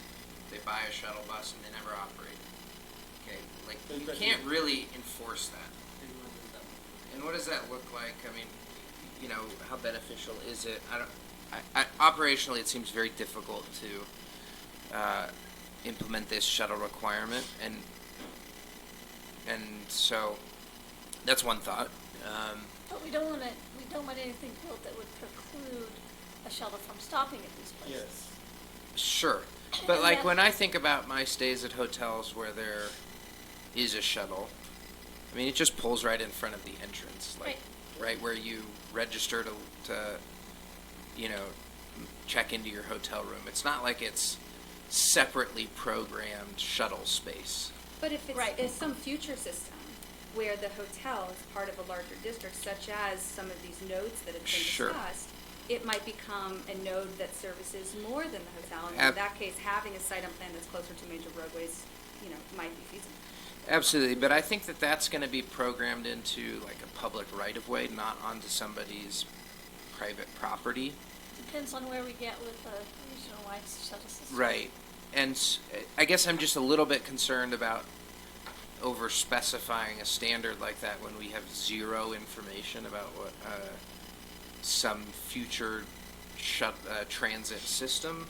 I think we have to No. be future thinking. We are in this position because past county councils and city councils didn't consider 15 or 20 years down the road, and we have the opportunity, based off of the development we've seen in the last 10 or 15 years, to make some choices that may appear speculative now, but are based in rooted trends and community opinions. I wholeheartedly agree, except that I would differ in saying that you plan the transit system first. And then you make developers program in that to their designs rather than saying, we have no idea what a future system's going to look like. So you go ahead and program in some space. We can't give you any guidance on what that should look like. We have no idea how it would fit into the larger system. And I'm just also thinking okay, so how's a developer going to respond to this in a framework of what is a legal exaction or not?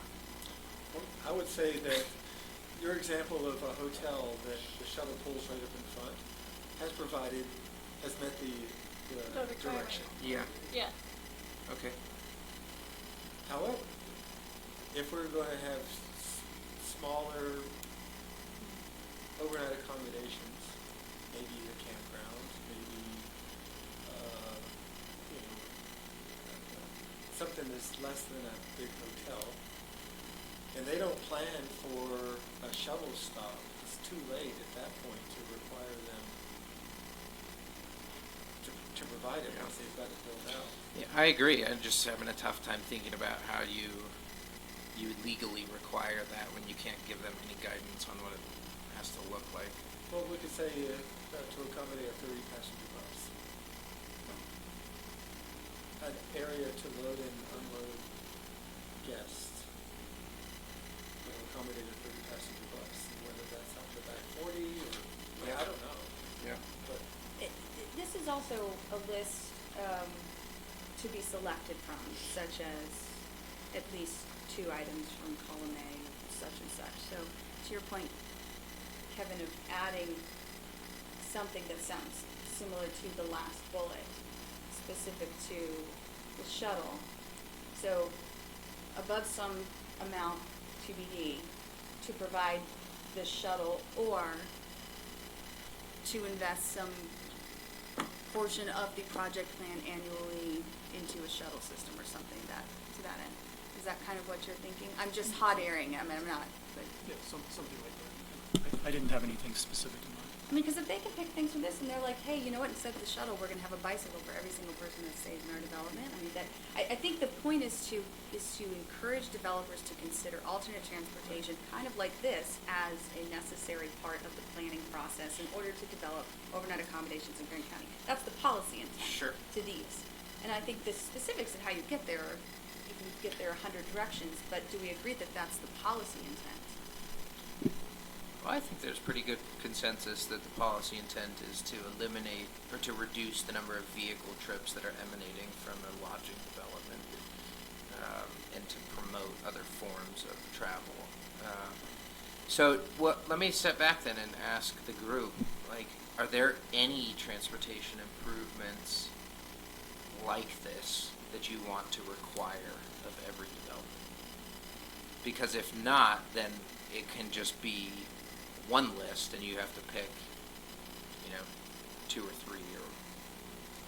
Bicycle storage. You think that's a mandatory? They're Everybody already should- here. Yeah. Having storage encourages their use. I think that should be mandatory. is bicycle storage an enclosed bin of some sort, or is it a bike rack? I have in mind a bike rack, some dedicated space for bicycles. A bike rack, not a bike shelter. Make it whatever you want it to be, but at minimum a bike rack. You So dedicate that's a space pretty that's not easy for cars, requirement. but it's for bikes. Well, I think it's important, Emily, to have a clear idea as to what you're intending. Okay. For commuters who use mass transit in larger cities, they are providing enclosed, lockable bins to put bicycles in. I am not tied to the specifics. Some square footage for bikes, everything above that, I could get on board with, but that's the minimum for me personally. I'd like to see that be a requirement.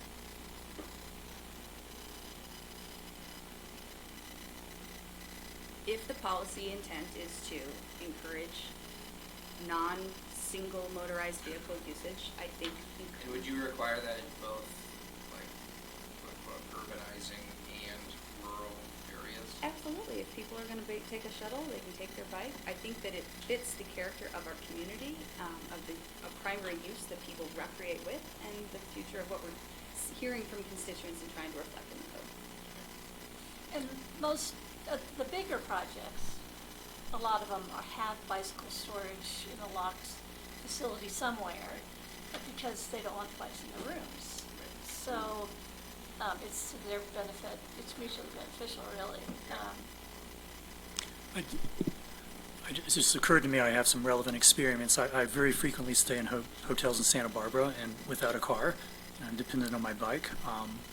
And I actually keep my bike at enclosed storage at the airport, which, they were required to put in and no one uses. So I actually, I got my key and paid a year's rent, and now it's been 3 or 4 years, no one's asked me about it because no one even knows those things exist because they just have zero utilization other than me. And then at the hotel I stay at, I think they don't have bike racks, but they've got lamp posts, and so I've never had problems locking my bike. And if it's raining, I take it in my room, and otherwise I lock it to a tree. So it wouldn't, if they had a bike rack, I wouldn't use it because I'd want to get closer to my room. So So I think I agree with the intent of what you're saying, but I think requiring a bike rack, doesn't, But really like hit the nail storage there. in some form. yeah, I mean, the fancier bike storage, I think, is, Yeah, a room that's locked. I don't know, I think the nature of Moab is that a lot of people come and bring bikes, and so we need to give them somewhere to get them off their car so that they're securely. okay. I mean, that seems, I mean, if we're requiring if we parking just- spaces, we should require the equivalent for bicycles. Boom. What That was was on the that, Kevin? nose, as we agree. Mumble that one more time. Since we're already requiring parking spaces, so it seems reasonable to require comparable things for bicycles, like, So the question I've got is, do we just want an outdoor bike rack that's exposed to the elements, or do we want it to be covered in some fashion, or do we want it to be in I would a say, locker? I would just say lockable bike storage, Right. because you know So what, if here- a hotel has to provide it, that's gonna be a differentiator, and if somebody just throws up a chain link fence around an area with a lockable door, that's not gonna look as attractive or be as attractive as, lockable individual bins, or an entire room where, there are bike racks within it that can be locked. So I would say, right now, we have 2 requirements for all developments, regardless of where they are. Space to accommodate, and I just have as a space filler, a 30-passenger van, whatever it might be, right? But, and then the requirement that you have to provide lockable bike storage. Do we want to set a rate for that? Like, number of bike spaces per room, number of rooms? probably. What's the Yeah, I'd current say- parking standard? one per room? One per room? Yeah. The current standard is 1 per room, but we have been requiring extraordinary parking because people bring a truck Oh, with they're a toys. trailer with a UTV with a inflatable ducky. Well, what I was saying, Zachariah, is that lockable is one thing, but so that we don't end up with just a field full of goat heads with a chain link fence around it, we say it's covered as a minimum. We could Okay. see how that flies. Yeah. Okay, sure. We provide Lockable, covered covered. lockable bike storage. I, Yeah, fine with that. exactly. just as a filler number, just throwing it out there, if you had, one space for bikes for every 2 rooms, for some Yeah, people. that's what I was Yeah. thinking. And it's not going to be nearly as space intensive as parking requirements. I'm thinking of the families that come with 6 bicycles on the top and the back of their vehicles. Well, a lot of people also don't have bikes. All the OH-ers and stuff don't have bikes. Well, if you don't have enough space, then there's, it's not. And then there's Kevin tying his bikes to trees, just like. I think some of these are about getting real development outcomes, some of them about sending a message, right? And I think that this is kind of a balance point between those. I'm comfortable with. Okay. So we have 2 required improvements. Do we have any optional improvements?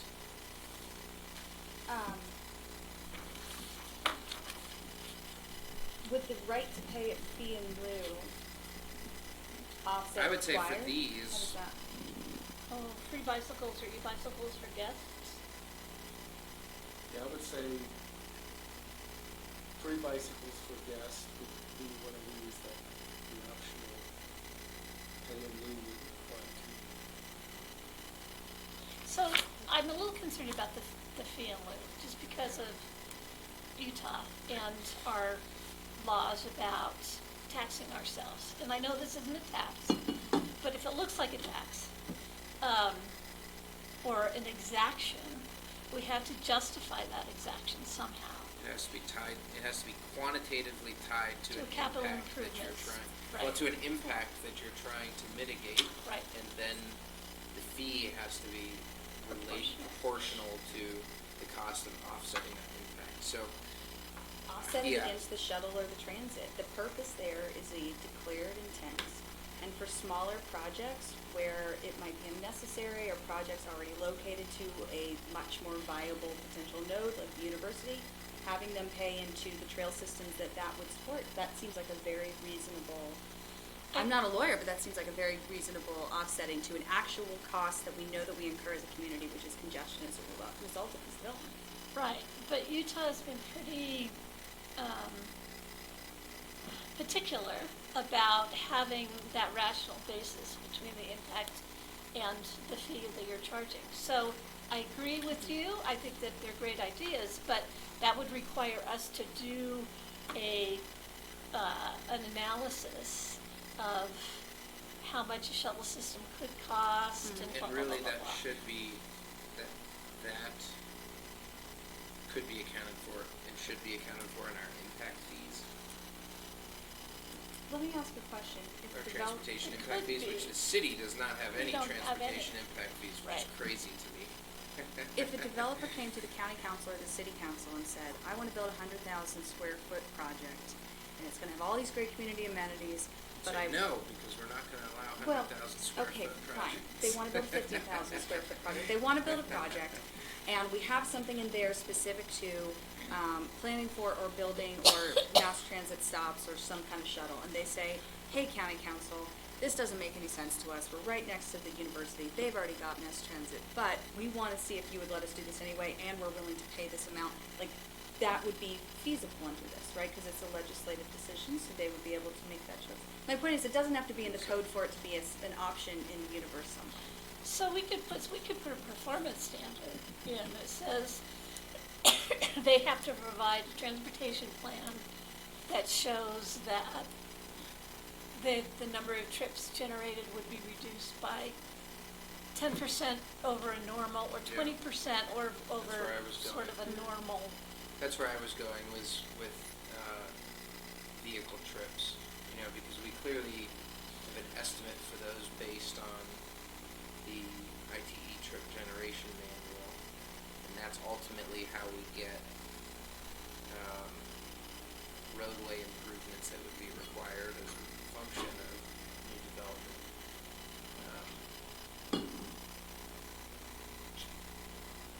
So we do a performance standard and then we recommend some ways you could get there. But it's up to them as a part of the project to propose how they address that Yeah. reduction in vehicle trips.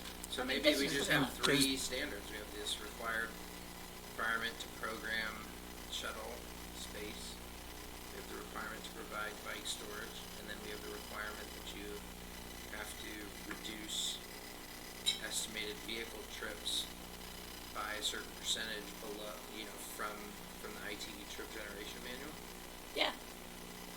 Or And that doesn't that's run into number problems one. with exaction and that kind of thing. No, because you don't have to, like, the ITE trip generation manual is just an industry standard, like, communities can come up with their own Mhm. below that. That's just what's most commonly used. But if And we really, decided- that's one of the reasons why there's so much pushback on parking requirements, is because the ITE trip generation manual doesn't have enough variation and consideration within it about, like, local context. Mhm. But you're saying it's okay for us to set some kind of performance standard where they would have to, 20% reduction over doing nothing, but if instead of 20, we said 90, does there come some point where we would run into legal problems? Oh, yeah. So that was my, Probably. okay, Yeah. and so do we need some kind of study to justify the 20% or 10% or whatever number we come up with? I'm not sure that we necessarily do. I mean, if No, our because standard. this is an overlay anyways, so it's, it's already Discretionary. it's already discretionary, and it's granting additional development rights that are not, attached to the Okay. base zone district.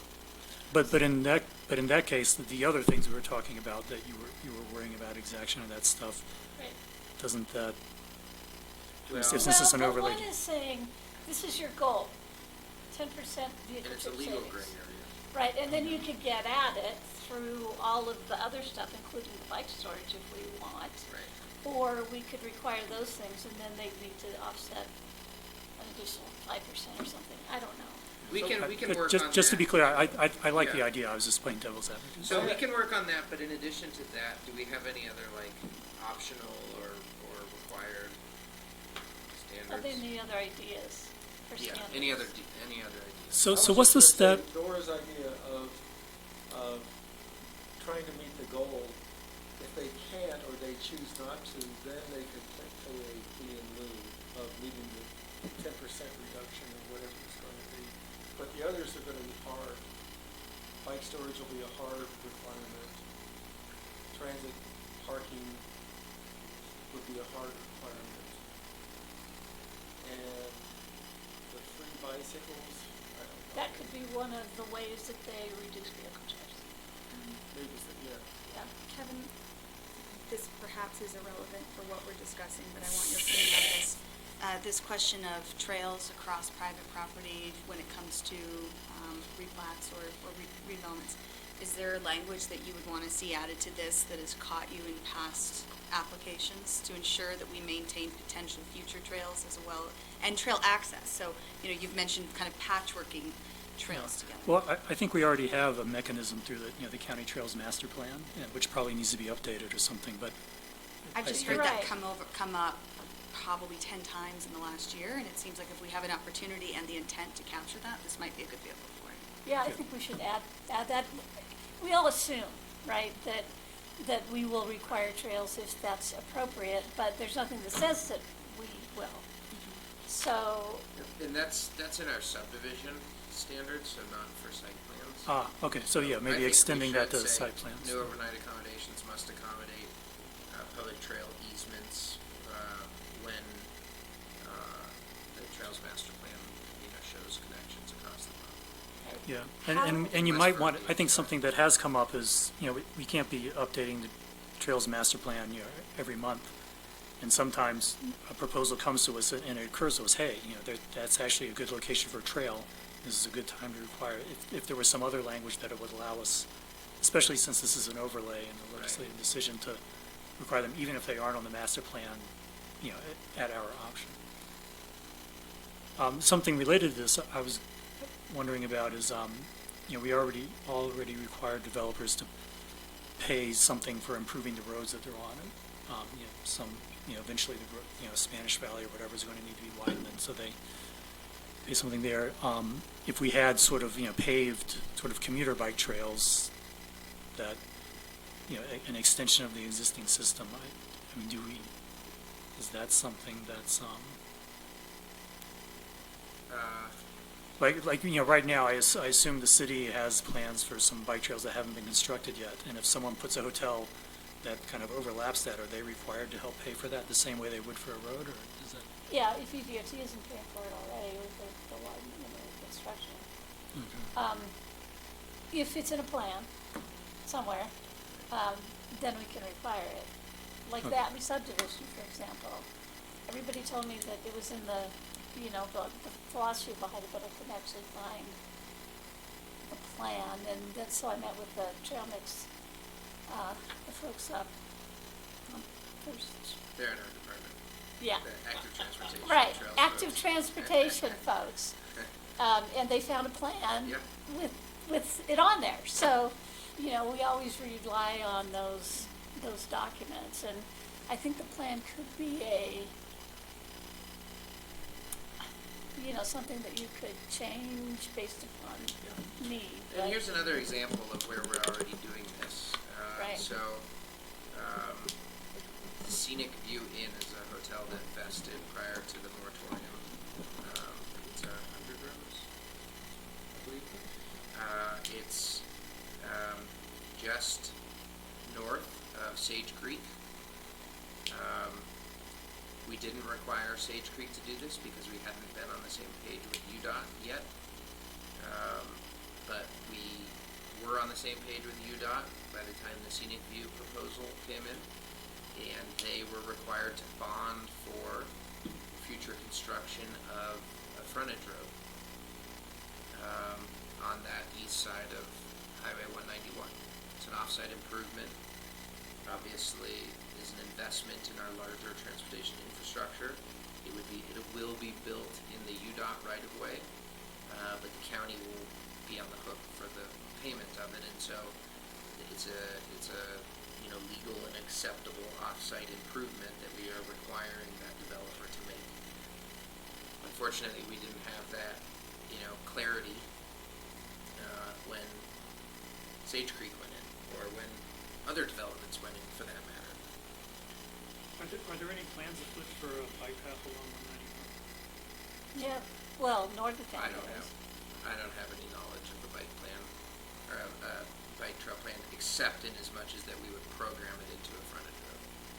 So it would be probably bike lanes. So, you know, even though it doesn't seem like the ideal location for a bike path, I think a lot of It's- tourists, you know, Sure. they don't know that they can get on Spanish Valley Drive if they want to ride a bike, and so you can't Sure. see it for these kind of neighborhoods. Yeah. Yeah, so I mean, we will certainly program in a bike lane onto that frontage road. But not a full bike path. We don't have Separated? anything programmed. Be good. It's, you know, the most efficient way to get north and south, that's for sure. To your very first question, as far as the different potential districts, this seems to me like it should apply to both. Especially in the county, I don't see a reason to,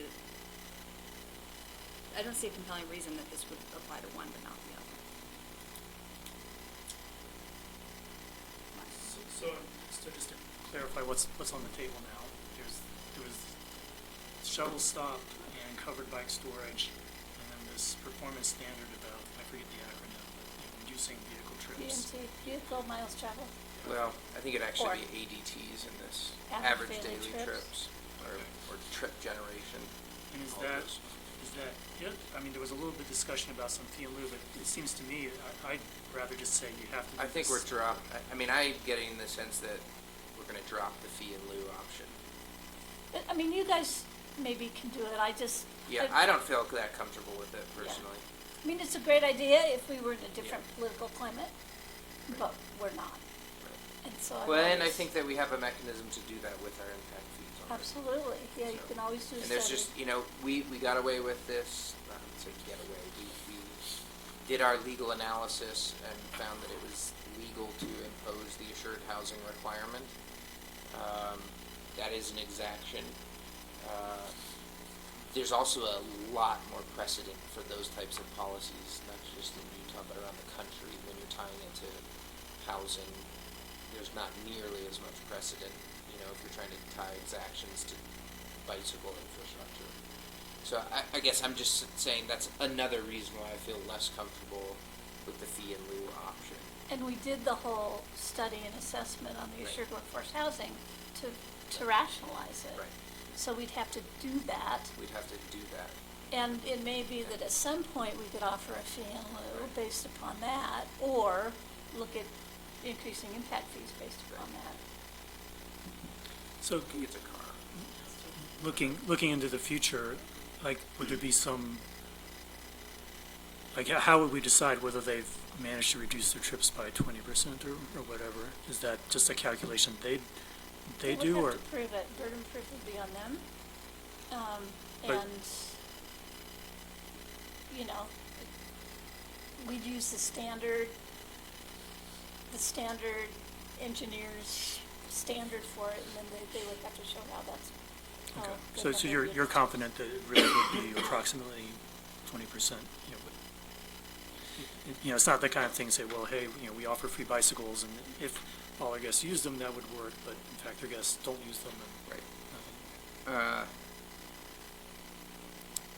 I mean, I guess the burden of proof would be on them to, you know, justify that 100% of their guests would use them, which, you know, we would obviously heavily scrutinize, if that was the argument. If I may, just to keep us moving forward so that we don't, because this isn't our last crack at the transportation, but just so that we can get through all of these. Mixed use is the next category of standards. You'll see in the table that we had a discussion at the staff level following the last joint Planning Commission County Council meeting about mixed use standards. We talked about them with the County Planning Commission on the 8th of October, and we didn't get very far in terms of the actual standards, but we did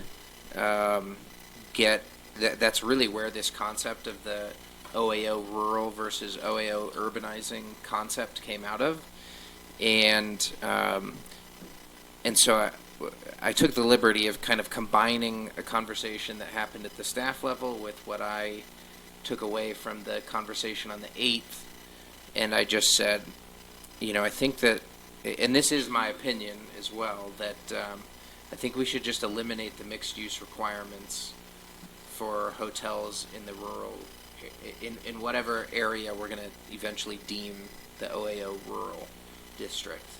There's too much uncertainty, there's too much liability in terms of imposing standards that don't work. I don't think that they are going to be nearly as effective operationally or functionally as, mixed-use development at your urban core. And so, I think I'm kind of looking for a nod of approval on that, and then we can shift to whether or not we want to impose mixed-use requirements in the, urbanizing. Paint a picture for me of where is it the division between the urban versus rural? I don't know. Because, I think it's all in the. It's easy for me to say, okay, so like the Moab Valley, Spanish Valley, versus anything beyond that would be, anything outside that would be pretty easy to call rural. But I also think even within, the Spanish Valley area, there are places where we don't need to require it. The two primary nodes, speculative, that continue to be raised are the Mill Creek 191 interchange and the Spanish Trail 191 interchange. I'm thinking of 313 as being That could also similar. That could also be. Sure, so that's Yeah. probably the third one that I've heard. And beyond that, I don't think there's any nodes that Right. are consistently identified Yeah, as such. I agree. My question is that in some world where these are defined and identified, high level, what is the process for saying when something tips? I'm not looking for specifics because I know that the definitions don't exist, but let's say there's a lot of development in northern San Juan and right at the county border, there's already a truck stop proposed right there at the county border. We start to see a lot of increasing development and decide, if any future developments happen down here south of the county where a lot of the existing land space still to be developed exists, now we want to consider this as urbanizing. Is that a policy decision? do we need a, You don't need a trigger. let me ask a very specific question. Are districts, do they exist only in the realm of concept, or are they overlays? Are they, how do you define? They're like zoning boundaries or like the high-density So housing that's my overlay question. boundaries. They can change. Okay, so we would have an So legislative OAO residential and an OAO urban within the county. Yeah. Okay, thank you, Yeah. that's what I wanted to know. Yeah, and remember, these are the boundaries that would dictate eligibility. Yes. So one of the things we did with the high-density housing overlay is we spent a lot of time developing these boundaries of what would, only parcels within these boundaries were eligible to have the overlay attached to their parcel. We didn't do that with the overnight accommodations overlay, so any parcel in the county could come to the council right now and ask for the overlay to be applied. Okay. What we're saying here is, let's establish some districts that put landowners on notice. If you're in one of these boundaries, you can come to the county with a request to have the overlay applied. If you're not, don't even bother. So future developer comes to the county right at the county line and says, I want to build a campground on this land.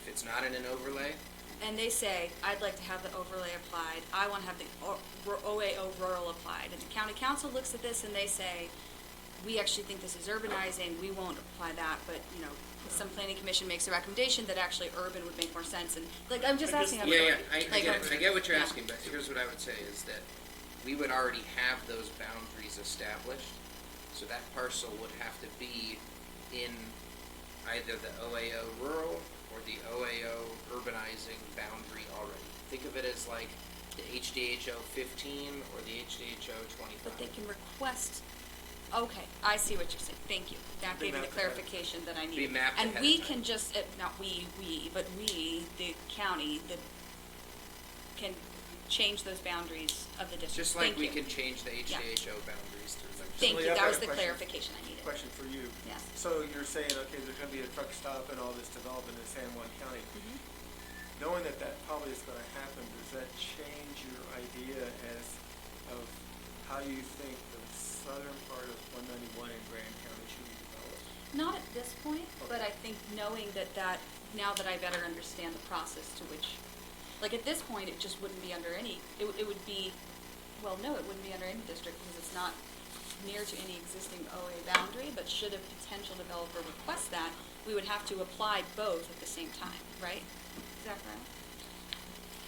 I'm sorry, I was taking notes. They would have to. There is no There would have to be a legislative decision made to include additional area outside of what is currently planned. Right. Think of it in And the at exact well, same no, lens as the high-density housing overlay. But Garris just raised a point. Unless we, I'm sorry, I'm having to separate in my mind the overlay from the district. So today, we have. Same thing. Eligibility. No, not necessarily same thing, because if we have a parcel today that's not part of a high-density overlay zone at all, and they say, I would like to have this applied, they have to petition not just to have a high-density overlay, but to have a high-density overlay zone within a specific district, if it's not included in any Correct. existing district. They would be So- petitioning the county to amend the ordinance. Right. They couldn't even apply Right. for the overlay until the overlay ordinance was amended. So, if they were to request the overnight accommodation overlay of some sort be applied to their parcel, and if they weren't currently part of an overnight accommodation district, we didn't have a urban or rural district Covering their applied, parcel. they would have to petition for both at the same time, and it would be at the leisure of the Well, they county couldn't apply council for at that both time. at the same time. No, The I'm sorry, council I mean, to they would amend- have to apply for one or the other, is what I'm saying. They would have to either come to the county council and say, Yeah, but that's, it's a really hypothetical. I mean, I don't think you need to worry that far out in terms of the number of steps. Because if you think about it in the context of the high-density housing overlay, we've already established those boundaries. If you're not in the boundaries, you shouldn't be expecting the ability to get the overlay attached to your parcel. but we've established. Now, that doesn't mean that conversation is entirely closed off. I mean, the council can, or you all could initiate a code amendment that shrinks the boundaries of the high-density housing overlay district. The difference is that the high-density overlay districts have a lot of vacant parcels, where the current overnight accommodations don't, in part because we wanted to wait till we could get to these standards before we even considered this idea of Sure. expanding them. So Yeah. I actually think that the likelihood of somebody petitioning for a current parcel that is not in an overnight accommodation zone, once these standards are updated, which is a message back to the community that in some realm we are open to this. I actually think it's more reasonable to expect that happening than with the high density. That's why But I'm I think Maybe it's but the reasonable. expectation is they would say no. I mean, I like Zachariah's analogy, like, we've got let's pretend there's only two HDH districts, 35 and 15. So some of the valley's in 35 and some's in 15, and quite a lot of it's not in either. And so if you're outside those two big polygons, sure, you can say, I want to do this, but almost certainly the council's going to say no. And they don't even have to really consider it. Almost And I certainly don't with think the we should current spend a lot council. of time thinking about that Fine, I'm potential fine moving situation. forward. I just think that we should separate the two, that it's not as hypothetical as we are pretending like it is. And we also need to consider the fact that we are about to go through a change of government. We may have a future county council that does not look the same way that the current one does. And I think considering this as a potential, that a current county council would be more open to these types of developments, especially in areas such as where a large truck stop may be developed, is reasonable. But- So but they can- I don't I think we'll mean- get any further tonight, but I just, And county I will councils are continue. free to change the zoning map anytime they want to. Yes, but acting like the high-density overlay, which has a whole bunch of vacant land underneath those existing districts, is somehow comparable to a policy is. which has no vacant land under the current districts. No, I no, just don't the- think the That's two not are the no, same. true. There are that's- vacant parcels There are on the vacant highway. parcels There in are existing redevelopable developments. parcels. Okay. And you're gonna, with this, I mean, the likelihood of redevelopment is so much higher than with residential redevelopment because of the profitability. It's not necessary for tonight. I'll drop it, but I will, I may stand And alone, but I stand and so, firm. I guess here's what I would say then, just to wrap up that. What you're saying is relevant when we start drawing boundaries, not the standards that we're talking about here. Right. And my reason for wondering about the boundaries is because I think having some construct Sure. helps to Well, and I understand think- how we might apply the Yeah, standards. and actually, I think we should take a straw poll vote on maybe having some rough boundaries on next Tuesday of maybe, some radius around the intersection of Spanish Trail and 191 and Mill Creek Drive and 191, and, to the degree that there's consensus at the intersection of 191 and 313. But let's come back to that, okay? Because I actually think that is a pretty good reference for thinking about where we should be considering urbanizing versus rural, okay? Mixed use, okay. Which kind of morphs into civic space, open space. Right. Public art. Right. I think that there's consensus that we're not going to require mixed use in rural areas. I'm honestly kind of comfortable not requiring it even in the urbanizing areas outside of city limits. We will require it for the C2 and C3. But it's a totally different situation than what you guys have. Right. Nora, how far south do you think during your tenure OAB will want to annex? I have no idea. Well, the reason I'm asking is, if in fact the city thinks that mixed use within the city limits is a good requirement, and we had an inkling that, the city was going to annex a certain, there must be some plans in place. There is. There's a pre-annexation map, or a proposed Yeah. annexation map. So maybe our mixed use would only apply to that map? Well, I think that, the annexation declaration policy map, or the annexation policy map, identifies areas where the city would consider annexation of a development given certain factors. And it's really it's a negotiation. So we could apply completely different standards to that because it's all part of a annexation negotiation. So the city council has a ton of flexibility because it's a deal. You come in, you do this. So in terms of the annexation, we could require almost anything we want as a part of that annexation, and people What I'm can say getting no. at is, if, say, our overnight accommodation overlay was adjacent to or close to current city limits, and there was a good likelihood that that would be annexed at some point in time, would it make any difference to the city whether we required mixed use or not now? Probably not right along our boundaries. Because what we're really concentrating on, the mixed use is sort of in the downtown walkable That's- core area. Okay. So I'm sorry, I don't think we should have any eligibility zones, south of the city limits. But if we did, I think it might make sense to, so someone's building some hotel somewhere on South 191, saying that the highway frontage should be reserved for, something other than a hotel, and stores, some non-hotel But commercial not space. dictating what it is. Not dictating what it Just is. that it needs to be non-project. Yeah, and maybe not even requiring that it be built right away, but just saying, if you're gonna build a hotel, don't take up highway frontage, push the hotel.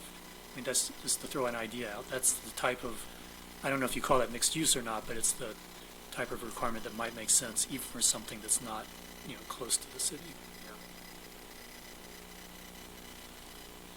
My two open questions, concerns in this area is access to amenities south of the city border as we see increased development in Spanish Valley, and access to retail space of any form.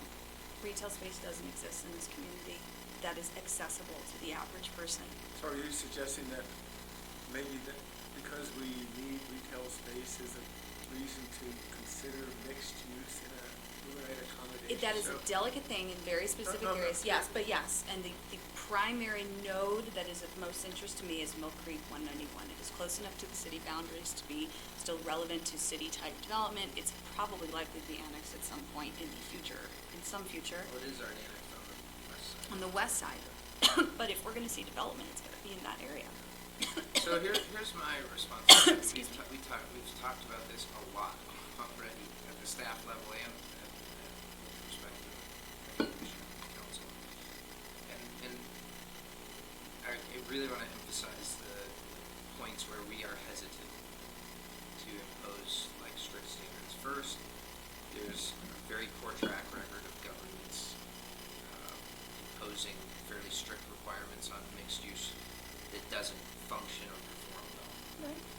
Second, a hotelier wants to be a hotelier. They don't want to be a restaurateur. They don't want to be a retail owner. They don't want to be a retail landlord, an office landlord, a daycare landlord, any of those things. And so ultimately, even if they did have to do it, it's not going to be as good as if somebody who wants to do those things does it.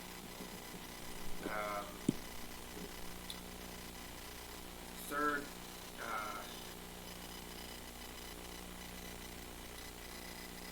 I think that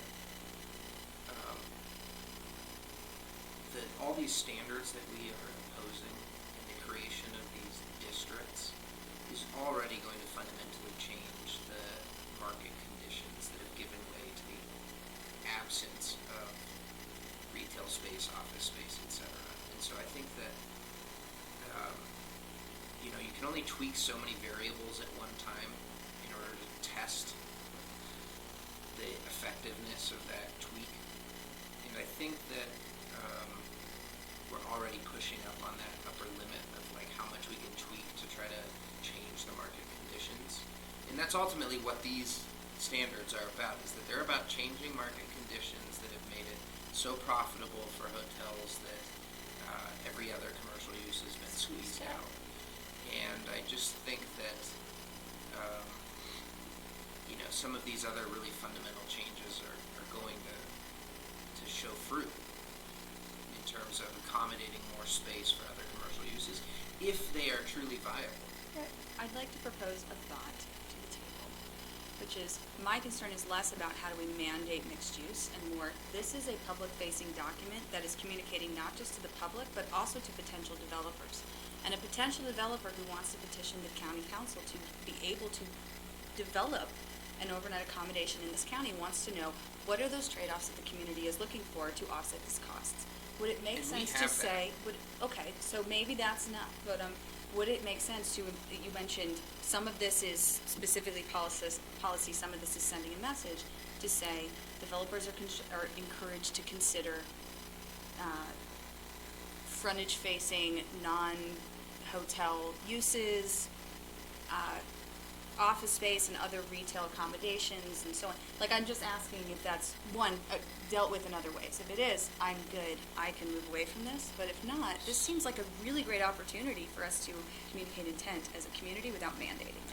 Well, I think we are, and I think Dr. Ryan has presented my thoughts on what I hope is the effect on real estate values, is that if real estate values are no longer tied to a highest and best use of a big hotel or a giant campground, but the highest and best use is for other commercial uses, they will develop.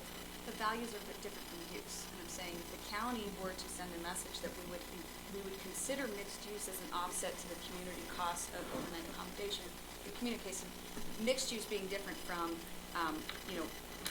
market changes, fundamental market changes. So I found we what- have in the new code language, we do have the requirement that the master plan narrative say a clear statement of how the proposed development provides benefits to the community as compared to development carried out in accordance with the otherwise applicable zoning and development regulations, and a description of the beneficial public services and goods the project provides to the community. This should include a community benefit concept description and specific documentation of the proposed types, amounts, locations, and relationships of compatible uses provided within the development that provide beneficial public services and goods to the community. Examples of such uses may include mixed uses, residential uses, office and commercial, office, commercial, and civic uses, public open space, and indoor-outdoor gathering spaces. So, I mean, I think that, like, I'm comfortable saying that's enough right there, personally. I guess I have a slightly different take. I did find what you said about mixed use is persuasive, but it's mainly because I think if there's an area where we're thinking we should require mixed use, instead what we should do is just not put it in an eligibility district and just have it, Right. pure, Exactly. not, That's right. pure non-overnight lodging commercial. And so we are getting mixed uses, but we're doing with the zoning map, we're not getting mixed uses on each parcel. We're saying that only a certain number of additional parcels are gonna have OA, and all the rest of 191 is gonna be the other stuff. And I think that's a much cleaner way to get toward our goal of having a mixed uses. So I think all of this urge to create mixed uses, I think we should channel it into urges to keep these eligibility districts small. Yeah, the only counter argument to that, I would say, is that if you want a new restaurant, it's gonna be much more viable if you've got 2 or 3 lodging units right above it. Okay, but that's not something we would put in here, right? We're putting that in. That's what I'm saying, is like, I think that, So we're it's a putting different- developers on notice that, really, you gotta come with more than just lodging units. But we're not gonna dictate to you what that has to be, you just need to provide something more than lodging. Yeah, but I guess I'm comfortable with the, abandoning these sort of mixed-use things on the table to the extent that the eligibility districts stay small, and if the eligibility districts were to get larger, then I become much more interested in, putting things on the table there. But I think it's better, we can always make them larger later if we want to, if it seems like it's a mistake, so. I would be in favor of raising the thought you had of restricting hotel, I don't know how you phrased it, but along the highway of just a line of overnight accommodation uses, having some kind of buffer, of just raising that next week, the meeting with the county Okay. council. Okay, I think, that's probably a good starting point. I would like to see proposed district boundaries next week, even if they're just, Well, I think we should talk about that tonight. okay, oh, that's right, sorry, he said a straw poll. Well, you know where I sit on the straw poll. I think a lot of my framing of this rests on that. I think I hear you say that you would like to see mixed development with overnight accommodations at the Spanish Trail on Leonard One.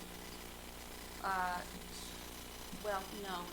What, I would like to see policies that lead to mixed-use development, whether it's mandated or not. I'd like to see the result of this have a more diverse retail base across the county. Have the means of getting there, I'm less tied to, so long as that's the outcome, one of the outcomes we're pointing at. As far as location, That's right, yeah. actually, If you want to encourage that, Right. you're not gonna do it just by restricting one. realistic to be developed That's right. sooner rather than And incentivize. So, before we move on, Kenny and I kind of touched on the same thing at the same time, which is that, getting non-lodging uses in these areas isn't just a function of restricting lodging uses. It's also expanding the list of allowable commercial uses in areas that we want, and frankly, also incentivizing those. And allowable uses in zones that are, I guess, that are logical. Right, so for instance, like there are probably a lot of commercial uses that are not currently allowed in our highway commercial zone district that should be, if that's what we're trying to incentivize instead of lodging, right? So, It does seem a little odd to me to, when I think of mixed uses, and, I remember when I was in Eugene, and people really wanted something that looks a bit like a city street in Berkeley. And now we really aren't talking about, so it always seems a little odd to talk about, well, we're gonna have this big hotel, but we're trying to not have big hotel. It's gonna have, we'll just say 75 rooms, maybe that's not a big hotel, and then we're gonna put something on the ground floor that's commercial and a restaurant, something like that. And now we're gonna have mixed use that looks like a Berkeley Street.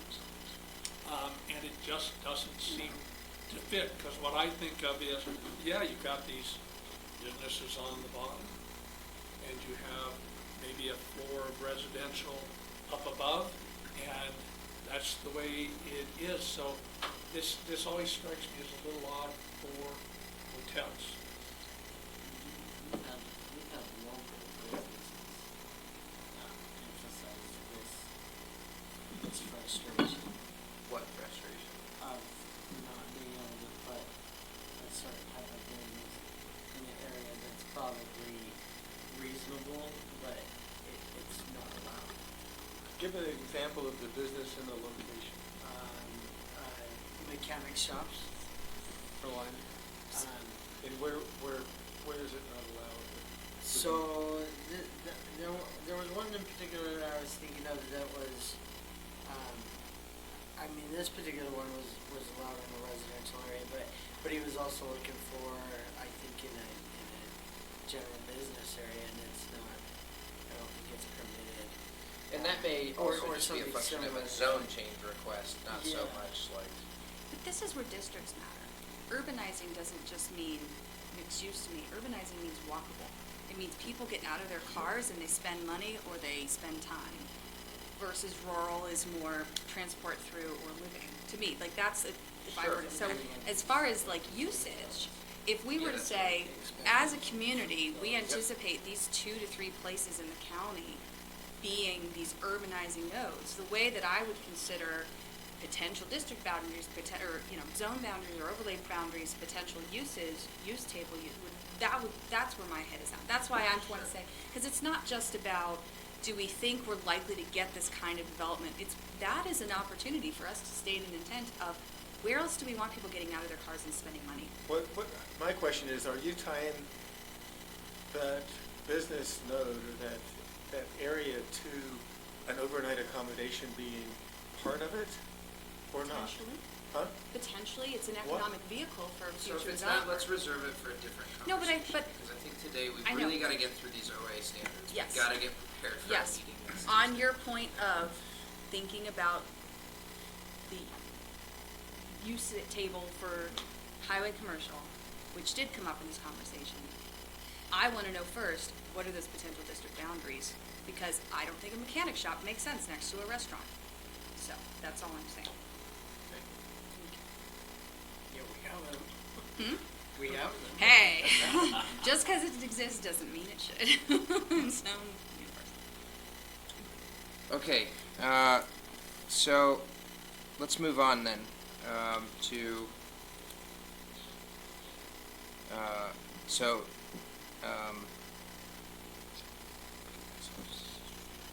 okay, so if we civic conclude spaces, we are, That the mixed use is Yeah, not we're going to moving. apply across the board.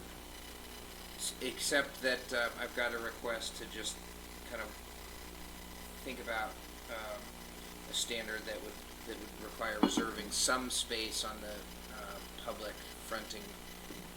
street fronting side of the building for non-lodging uses in the urbanizing areas. And I think more generally, I have trouble answering that question until I know where the eligibility district boundaries are going to be. yeah, that's kind of okay. You mentioned a straw poll to be able to come up with that.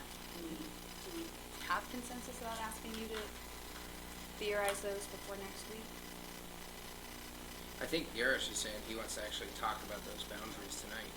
Okay, thank you. I understand. It might, yeah, if we talked about the concept on a broader scale of where these OA districts might have less impact on the community first, I think we would have helped our discussion, but we're going to deal with it kind of backwards. Okay, so we're proposing removing the civic space requirements entirely.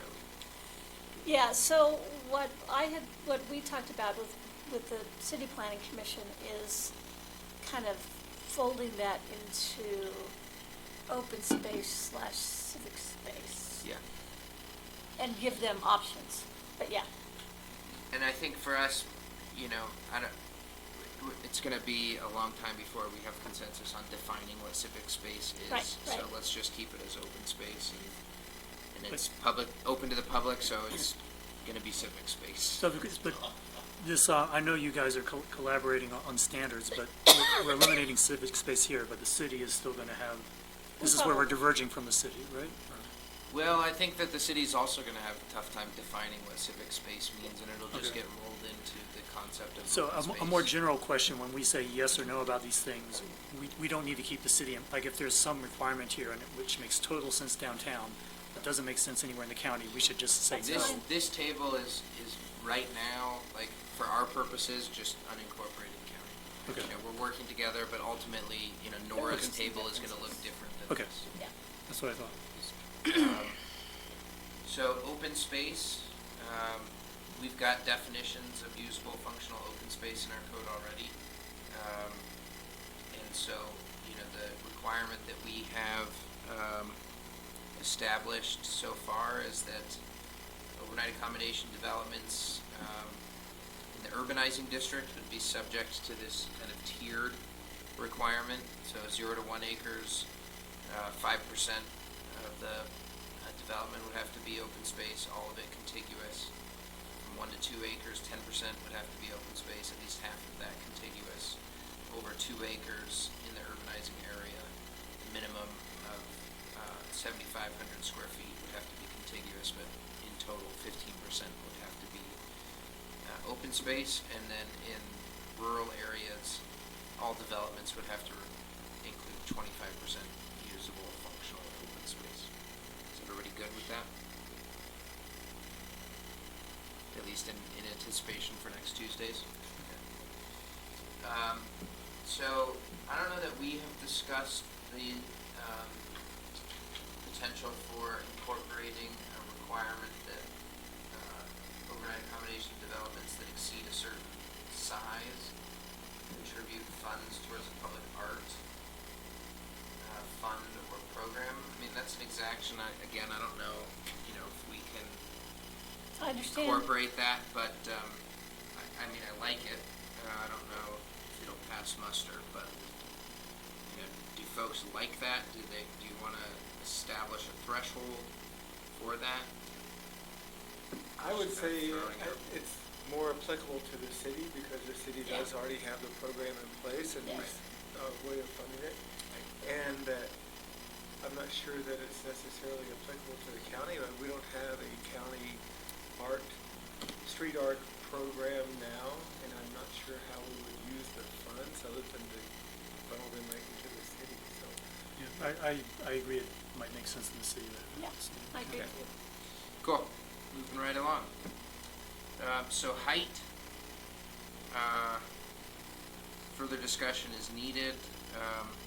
You know, there's been conversations about view shed impacts.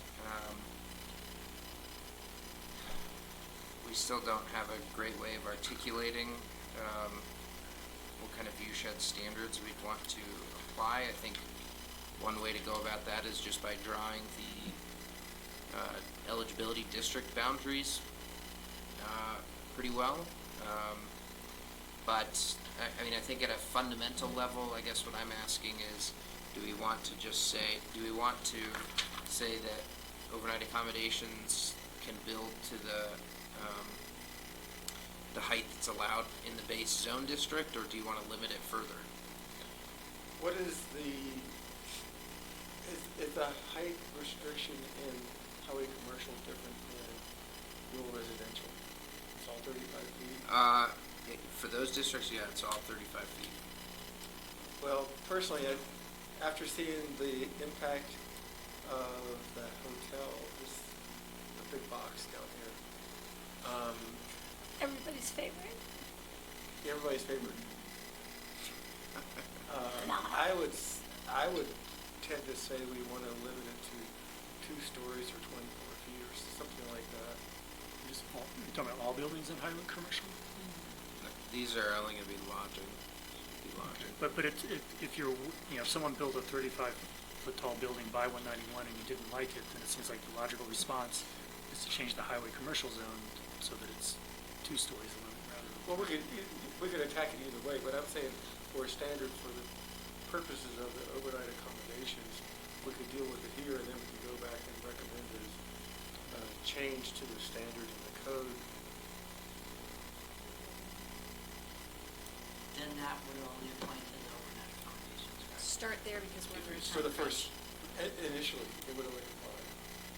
But, so I'm thinking 2 stories, or 2 stories above ground level. Okay, I'm not saying I disagree with you, but that's kind of a big change, because it seems by the same logic, it should apply to all buildings, not just hotels. I'm not disagreeing with you. I'm just saying, we're tackling the overnight accommodations yeah, I now rather understand. than the ordinances. Gets us closer to the intent of also not having the big box hotels, which was specifically mentioned. But just playing, I'm all for restrictions, but, No, you're not. yeah. You're very selective. Yeah, he always leaves before the good part. Except when it comes to parking spaces, yeah. But, so those condos out by Red Cliff Road, I mean, those are, I think they're kind of ugly, but I wouldn't have said they're like too tall for, I think there's just something about the topography and the setback from the highway for that hotel that's irritating people, and it's not just the height by itself. If you own property right adjacent but to the west of those, you might think differently about the effect of them on your view shed. I actually do own property to the west of those, but I'm far enough away that it doesn't affect my view shed. I mean, immediately to the west. Yeah. So what we're talking about doing in our northern corridor in the RC zone is on the uphill side, limiting it to 2 stories, and on the downhill side, requiring either limited height or a combination of setback and height so that it steps back. Because what's happened is now we kind of have the first world mark building, and all of us, I am sort of surprised at how close to the road it is. So, what we're looking at is requiring, on the downhill side, requiring a combination of increased setbacks and then more individualized building height based upon a visual analysis. I mean, that seems to me that addresses the problem in a little more, less harsh way. So do you think, once they do the visual analysis, that taller than, even with an appropriate setback, taller than 2 stories would be allowed? Yeah, perhaps on the downhill side we could go 3, which is what it is right now. And then we even, the planning commission even wants to say, maybe even get an additional story if you build a whole bunch more affordable housing units. So, but that's just their direction. I'm not sure it's going to end up there, but they're saying that. I'm tired of quid pro quo. Yeah. Another example is like, the Paxman complex on the north side of the bridge. I think those are 3 stories tall, but they're pretty tall, far from the highway, and I don't think anyone complains about those. Yeah, They're kind of Yeah, down. they're exactly. And So- that's why we're talking about. So I just thinking across the board, 24 feet just seems like, it's too heavy of a hammer or something. But I agree with you that we should look for ways to prevent what happened for that one hotel from happening again. Well, I just threw out the 2-story as a starting point for the discussion. I like the idea of doing an analysis of height, the impacts of height and setback Yeah. as being considerations. So maybe the county should consider just copying whatever the city's doing on that. There you go, Nora. Write it up for us. I will have to come up with that after, and what I'm hoping is to get specific policy direction from the council on that on Thursday. Oh my God. Thursday. Okay, so I'm not going to make any changes yet, but I will put a note in the comment box. And there's interest in potentially further limiting height. It would be interesting when we actually again draw these boundaries for the overlay where people might be able, because there you might actually be able to set some height limits on the topography in that particular overlay zone. Which is, I guess, what you. Yeah. That was one of the issues that I had with the hotel proposal, the development proposal up north of 313, was that there are some places where you could probably, if you're further back from the highway, you get past that ridge a little ways, you could probably hide things from the highway pretty well. But we don't have any guidelines on how to develop that at this point. So, instead of having the analysis site by site so we can make some informed decisions, the fallback would be just a height restriction. And I'm not sure that in some places 2 stories is even appropriate. Okay, let's move on. I mean, in this table, we've got standards, kind of somewhat conceptualized related to pedestrian scale stepping required for upper floors, be applying the ridgeline standards to the commercial zones, which currently don't apply to our commercial zones. That's why the hotel that was getting referenced was able to be built. We had the ridgeline, if the ridgeline standards had applied to our commercial zones, then I don't think they would have gotten to that height. Really? I don't think so. But I think our current ridgeline standards, you know, it references the highest point in the property, and that property goes way back. So you have to be like below that. Yeah. So they would have squeezed, I mean, I think we need to improve our ridgeline standards. Yeah. A start would be able to say And we you don't can, have and any that's projects so that block the view of the top of the rim, but there's a large part of view shed there that. It's not just the rim. It's not just the rims. Yeah. So all the street fields below. it's tricky because in some places,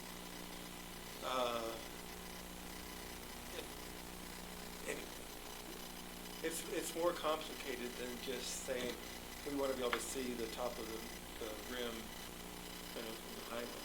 Well, so for the sake of the discussion tonight, I mean, basically what I'm going to tell you is we need help filling out these 6 boxes. We don't have anything to go on right now. Why would we have a distinction between urban? We don't have to. Yeah, I don't know that this would require. We don't have to. Okay, so maybe we need help filling out 3 boxes, but the point is, like, we need help getting standards.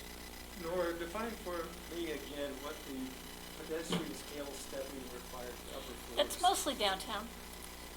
So it would mostly be in our C2 and C3 where as you're walking along the street, there's some definition of where the pedestrian scale is. So you don't just stand next to a building and it's exactly the same facade all the way up. Okay. So that maybe there's a stepping back, so there's 1 story and then it steps back up to another one, or maybe it's just really defining that first floor as sort of a podium, and that has more interaction with the public realm. Some more aesthetic things. Yeah, and makes it more comfortable for people. So that's what we're thinking in terms of, Similar to what you see in downtown Salt Lake. yeah. Only So, better. so I have suggestions for 2 out of the 3 boxes. Yeah. So for the pedestrian sales stepping, I think in the county, we should just ignore that. For the ridgeline standards, I think, you know, as an easy thing to do is say, yes, the ridgeline standards apply to the highway commercial, you know, as well. That's easy, but it doesn't actually help that much. And so I think, you know, going beyond that, you know, one thing is a variant on Garish's idea, which is, you know, we should be able to see up to, you know, the lower rim or something like that.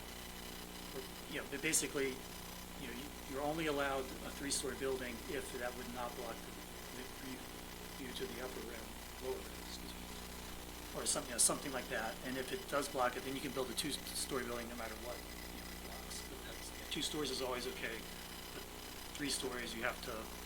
It's your responsibility to either push it back from the highway or make sure you're on the downhill side, or you know, just to not block views to certain views.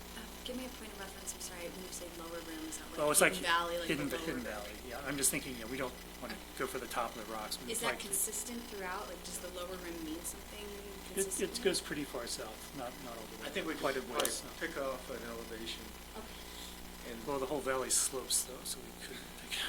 Well, I Yeah, just, it does. I don't know, I I could. mean, the elevation relative to the valley floor maybe, yeah, sure. Yeah, the rim itself is pretty constant. Okay, I mop there all the time.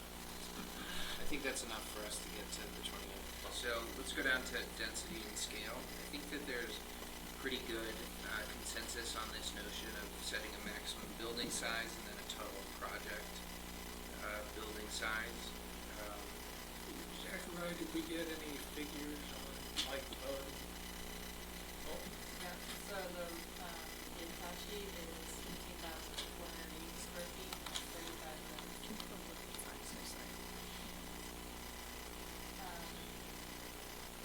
How many 34 rooms? rooms? 22? 35 rooms, 35. Apache.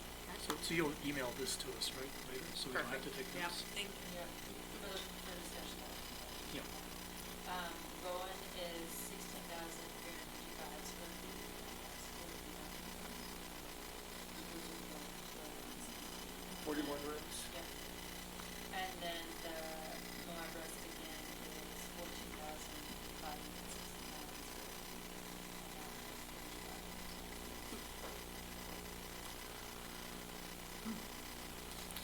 So, So if we like those, we could say the limit is, you know, 20,000? can't exceed 16,000 square feet or 40 rooms or something. I was thinking 20 or 25 personally. I'd like to recommend, this is just a starting point, but recommend 15,000 square feet and 35 feet. And see what the council has to say about that. And would that be equivalent in both districts? And would that would be maximum building size, but not necessarily maximum project size, right? If somebody had 5 acres or something, limit them to just 15,000 square feet. They'd have to do a subdivision if they wanted to develop the rest of it. 35. Is there consensus from the rest of the planning commission on those numbers? 15,000 and 35 rooms? I think as a recommending body, that is far lower than we're going to reach. And to have a reasonable conversation, I think getting more towards 20 or 25 with an upper reach of about 50 rooms max would be more reasonable. I don't want to be reasonable at this stage. I want to I Have a support discussion. Garish's numbers. I think a lot of people have expressed dissatisfaction with larger hotels. I think the Apache is a pretty big hotel. I do too. It's, Too strong. yeah, I don't think we should negotiate. You know, there might be other people in the council who disagree, but, you know, let them say they disagree. I don't think we should try to guess what they're going to do. So And this is where I think a straw vote might be applicable, because obviously there's not consensus. the Bowen, yeah, I can always use the Bowen or Bowden, but that actually looks smaller than the Apache. That's, you know, Because it's part one because, story. It's yes, and the Apache's kind of boxy, rectangular, and goes all along the front of the road, which is this interesting thing of other design standards.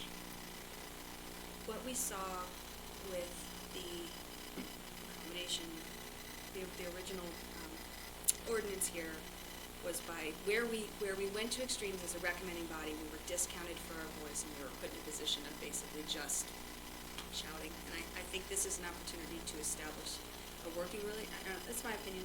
This is a really contentious community issue. We're not gonna have full cohesion about it. There's a lot of change happening politically. This is really personal to business owners, I think. But we're a recommending body, whether we come with 15 or 25 or something else, it doesn't matter. Well, this will be a starting point for our meeting on Tuesday. But I'd probably say 20. It's a compromise, but it's also probably a more reasonable thing for them to digest. That'd be my guess. What about saying a maximum building of 15,000 square feet and 35 rooms, and a maximum project size of 40,000 or something like that? Or you're saying multiple buildings. I would be very comfortable with recommending that approach.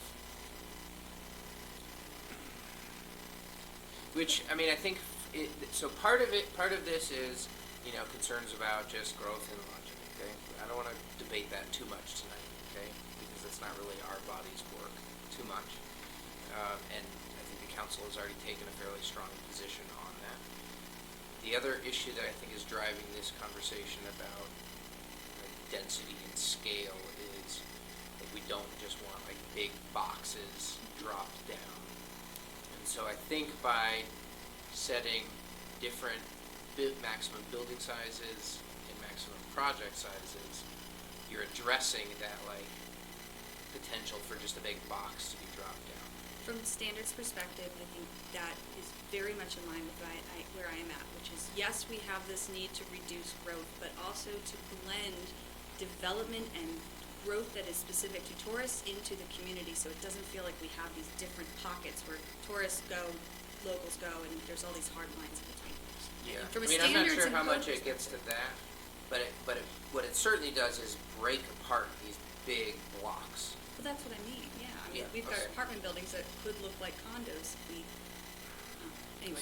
So during the scoping, I recall, 3 different arguments in favor of limiting the size of hotels, and I think your proposal addresses just one of those 3, which is, they're big and ugly, and we don't like the way they look.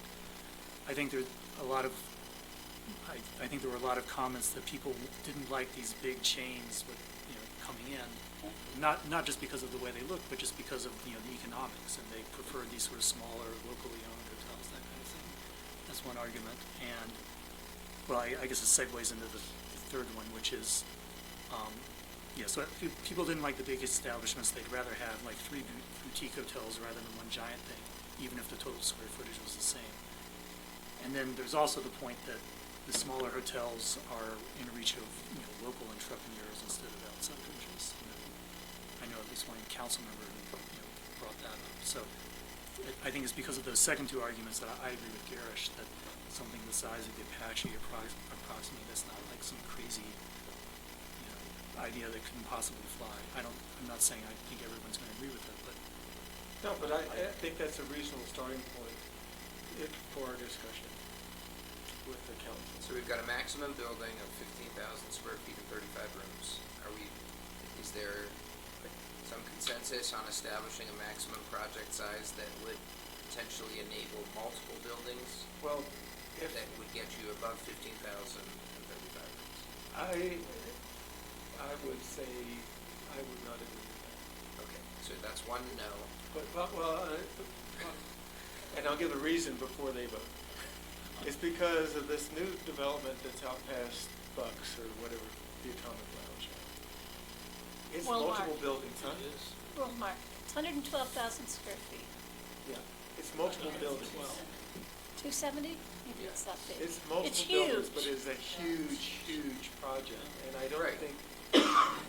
think by, and I don't know how big a parcel Each that is. building is I significantly larger than 15,000 square feet, though. haven't measured. I don't know how I big mean, the there's probably, individual what, buildings are. 4 buildings, 5 buildings there?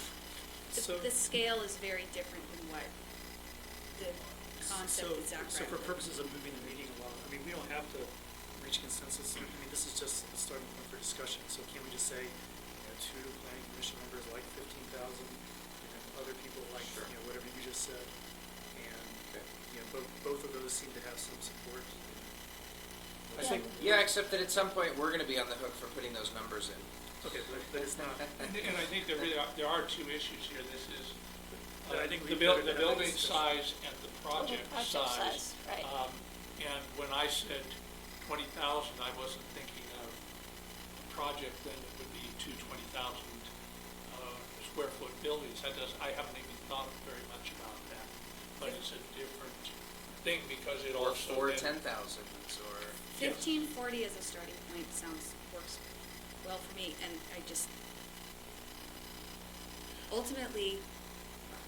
but I think that's the crux of it. It's not the absolute square footage or the number of rooms. It's how big of a impact is it going to be? Is it going to be this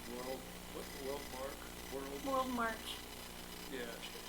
We're going to have those all over the place? I recommend we start with this on Tuesday because the implications of this question have very far-reaching arms. And ultimately, it's not worth spending our time on things that there's not enough consensus to pass with the county council on. So this seems to me like, regardless of what the people in this room feel, until we know where the county council sits on this, generally speaking, it's sort of moot. This is very good information for people. Yeah, so I think, it sounds to me like there's enough consensus to start with the maximum building of 15,000 square feet and 35 rooms for Tuesday, and say that we don't have enough consensus on a maximum project size. Correct. And I'm gonna try to get the city council to give us policy direction on that as well. I hate to say it, but I would love to see 15 to 20,000, and we don't know about project size. Okay, so I think I'll that put a fits range. better Yeah. probably, yeah. Okay, that'll work. Okay,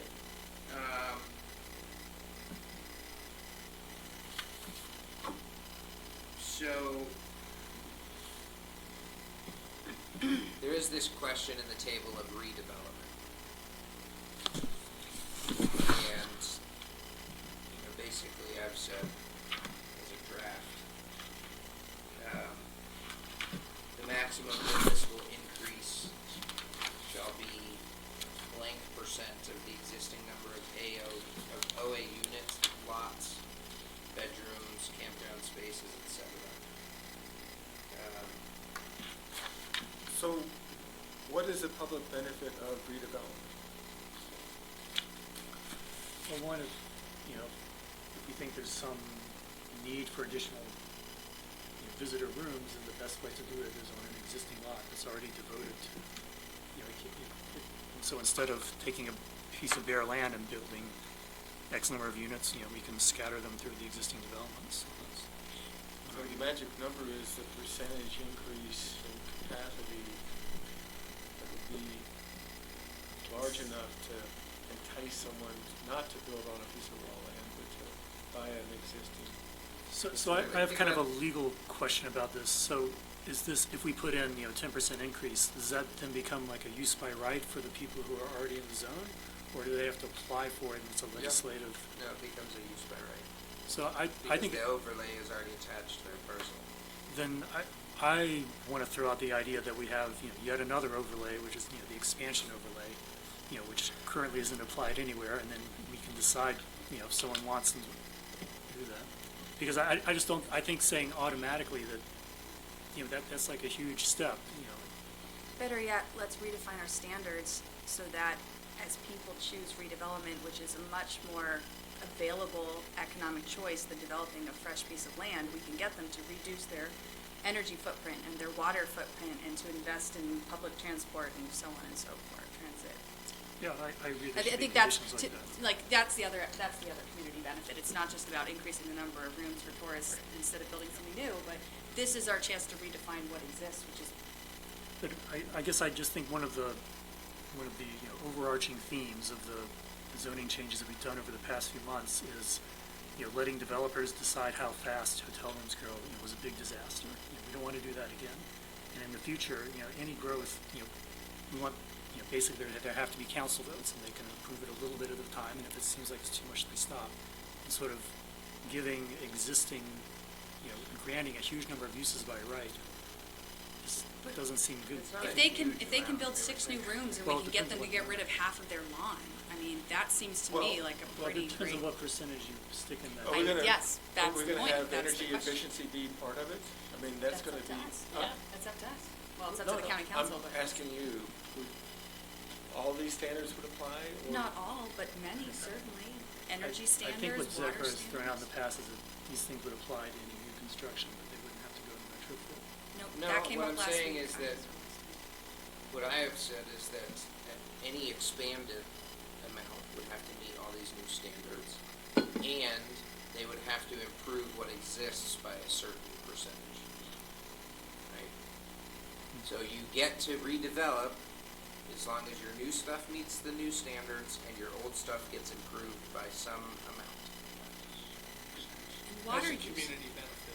In the water use, the issue is the grass. It's not people flushing. And if we say all new development has to have low flush toilets and also They already do. get rid of. That's already. Well, but standard. that's what I'm saying, is that like if the additional blank number of rooms also comes, I'm not saying we want to incentivize that, but we know that that kind of development is likely to happen and that it's a lot more economically feasible to do that. I'd love to see a local buy a rundown hotel and renovate it by adding a few additional rooms and also making it energy efficient. I'm not saying that we Water-saving should, toilets. prohibit that, I'm just saying it shouldn't be a use by right. They should have to apply just like the builder of a new hotel has. So I'm trying to put expansions and new construction on on a level playing field. So, And I think we should be, and And I I would think the just say that standards. they're not on a level playing field because they already exist. Zachary, I have a question for you. This is, so if, I always have problems with the, what they're required. So this isn't a conditional use permit because we know they wouldn't have to meet these conditions. They would have to apply for the right to expand. And when they do that, then these conditions can be imposed on them to get that right. Yeah, currently, the ordinance that was adopted prohibits any expansion. So what I'm suggesting here is that by implementing some redevelopment language, we can relax that prohibition on expansion. And we already have, campgrounds in particular are the ones that are like knocking at the doors to expand further. And we have at least two that probably have, one that probably has a legitimate takings claim, I don't know, but. KOA. Yeah, they bought 5 acres and had it rezoned, explicitly to expand their campground. And they didn't submit, their site plan ahead of the moratorium. If, They had they came to the hearings, they Yeah, had plenty of notice. I don't have too much sympathy for it. But it's not sympathy, it's practicality. Well, Yeah, but if they do, then grant it to them, but I don't think we need to do something across the board just because of the KOA. And one other question, how often can you ask for redevelopment? That is, can you say, I want 10% this year, I want 10% the next year, or would you limit it somehow? There are some codes that try to do that. I don't know how successful they are. But Could you? My point here is that, we have an opportunity to improve what's on the ground, and, we should try to incentivize that. But we're not exactly incentivizing, we're just making it slightly easier, or slightly less difficult. And I just think that there's a lot of, pardon my French, but crap out there that could be redeveloped and improved I agree with you. significantly. But how do you keep the guy from saying, I want my 10% this year and next year I'm gonna do Well, that's, another-" okay, so that's something that I think we can, address. That's not so much an Okay, but- issue. It's just that, is redevelopment feasible without an expansion? And I would say probably not, But how would it be different if they had to, apply, get the council to approve it? Then they could still, all the incentives are still there. Well, It's just, I can just tell you, developers don't want to touch that. So just taking this, so the rules and the standards are exactly the same, but in scenario A, it's an administrative decision, in scenario B, it's a legislative decision, and suddenly developers are going to say, oh, we don't want to do it. Correct. That seems kind of implausible. We just had tons of developers come to us asking for legislative decisions. And, so they don't seem so. Yeah, but there's a urgent. much, the legislative intent behind the policy that they were asking for you to apply is very different than the legislative intent behind this. So, But you're saying that their incentives for expanding are just, they're so close to the edge of not wanting to do it, they're having to jump through an extra hoop, they're predicting that they won't expand, and say, we'll just stay the same size because we don't want to have to. I don't know. I guess I'm just saying that I think that all I'm saying, and then let's move on after this, but I do have one what more. I would say is, I think that the benefits of improving an existing development far outweigh the need to impose a legislative step. I agree. But these standards would only apply to the new park. So water collection, energy efficiency I'm not too worried about. The water I'm not too worried about, but the amount of turf they have, I'm thinking like the Gonzo Inn. Well, that's what I'm saying is It's like- we can put in a standard that says, anything new has to meet the new standards, but you also have to improve what exists by a certain amount or in a certain way, right? can I make a You got to get rid of all your turf grass if you want to expand. Can I Period. make a suggestion? Something like that. I think this is a great thing for us to explore. moving forward to the end of the year, and I am personally in favor of this, I would hate for this to be the thing that had us miss our goal. We can add this in later. If That's right kinda- now we don't have existing expansion, this seems like one that can kind of be left till the Sure. end. Especially since it would fair enough. require revisiting what Yeah. does redevelopment standards mean. Sure. So I just, for that future discussion, one idea I wanted to throw there is, this is a comment for Zacharias, I'm waiting for him. Maybe they should be required to come into conformance with the lighting ordinance, That's you know, required ahead of the anyway. 5-year, That's gonna be, ahead of the 5-year? ahead of the 5-year. Okay. Just, I mean, I'm not saying Yeah. that's the main thing, but I Yeah. just think that should be on the list. Okay. Not just on the new part. but the- The entire thing. Because, you know, they're gonna have Yeah. to do it eventually anyway. Well, that's what I was, yeah, Code has some standards that say if you're modifying such a percent, and I can't remember what it is, you have to retrofit the whole site in terms of lighting, signs. Signs is the big one.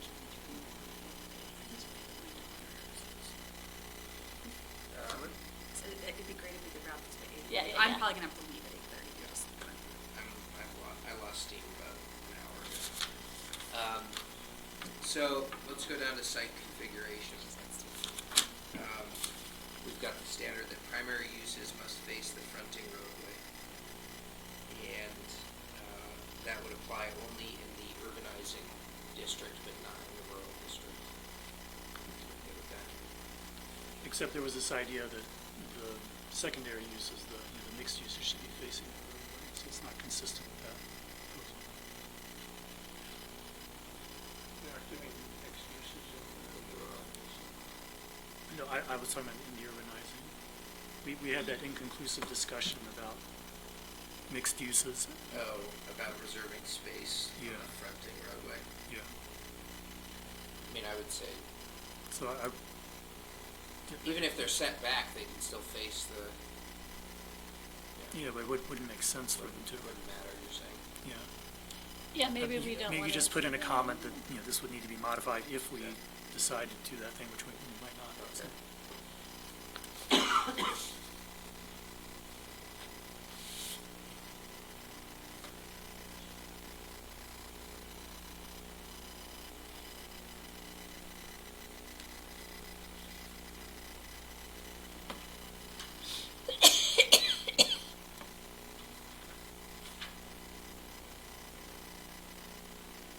The rest of these, we all kind of had consensus at our last meeting until we get down to, The materials. yeah, and the yeah. So, yeah, I'm just gonna go down to the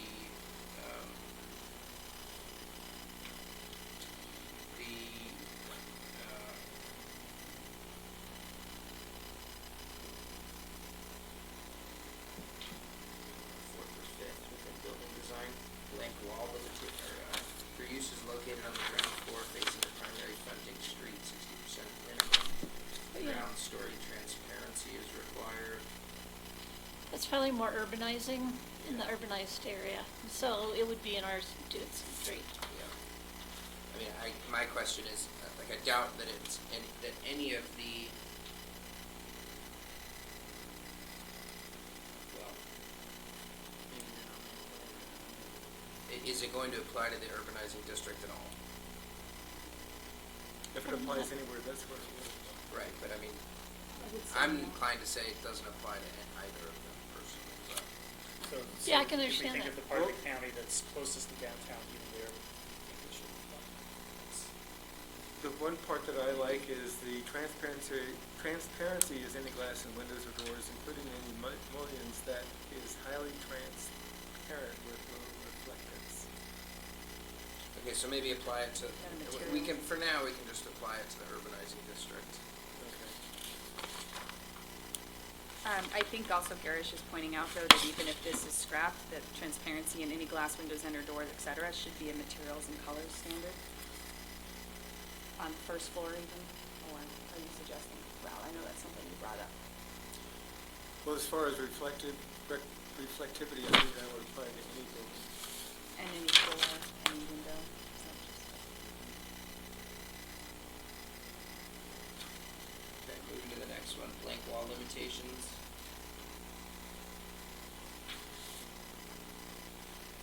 I think this should apply to both, this seems like a basic standard. Is it just the facades facing the primary street, or are we concerned Mhm. about the appearance of other? Well, we could say something about, or on a corner lot, it would be the street frontages, I guess, I don't know. Rachel raised the point that if you're in the county and someone puts in a development and you happen to be stuck with the property behind the new box we love, Or like if you're Doesn't on a matter. trail in the hinterlands and you're looking, towards the highway from the backside of the building. is there a reason other than convenience to the developer not to make this on all four from any visible wall? Yeah, Cost. I'm fine with doing it on all four sides. I don't know. If we get pushback, we can see, what the, So just scratch, facing the primary street. yeah. Good. Okay. The mix of entrance types may be utilized to align with the overarching architectural theme or concept. Personally, I don't see the need for that in either, but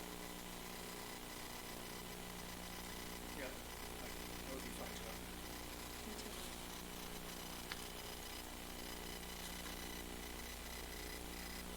I think we should, on the next one, strictly require thoughtful roofs. No Thoughtful exceptions. roofs? Thoughtful roofs. Thoughtful roofs? That's in the next item.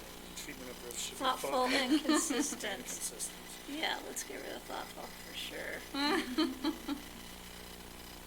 That was Mark Vlasic language. So the treatment of roofs should be consistent? Throughout. What is driving that? We don't want different pitches or different roof types on one I building? think they're just saying they just don't want ugly roofs. So consistent throughout, Why don't we just say roof? why don't we just remove the first sentence? boom. Okay. Yeah, because this is really about the stuff on top of the roof that we're trying to avoid. And then why is parking included in the roofs part? Seems like it would be its own thing. Parking roof. Yeah, that's misplaced. That's a separate one. Yeah, Site maybe, configuration. maybe he's getting at rooftop parking. So let's say no rooftop parking and let's make the parking thoughtful and consistent to the side and the rear. We can add that under site configuration.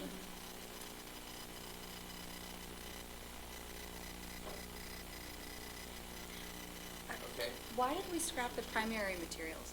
That seemed to me like a pretty, I was very in favor of that. I thought that the planning commission just said, rather than specifying material types, just say non-reflective. I thought that came up around colors, but, well, perhaps I got lost in that Yeah, conversation. I don't remember us striking that.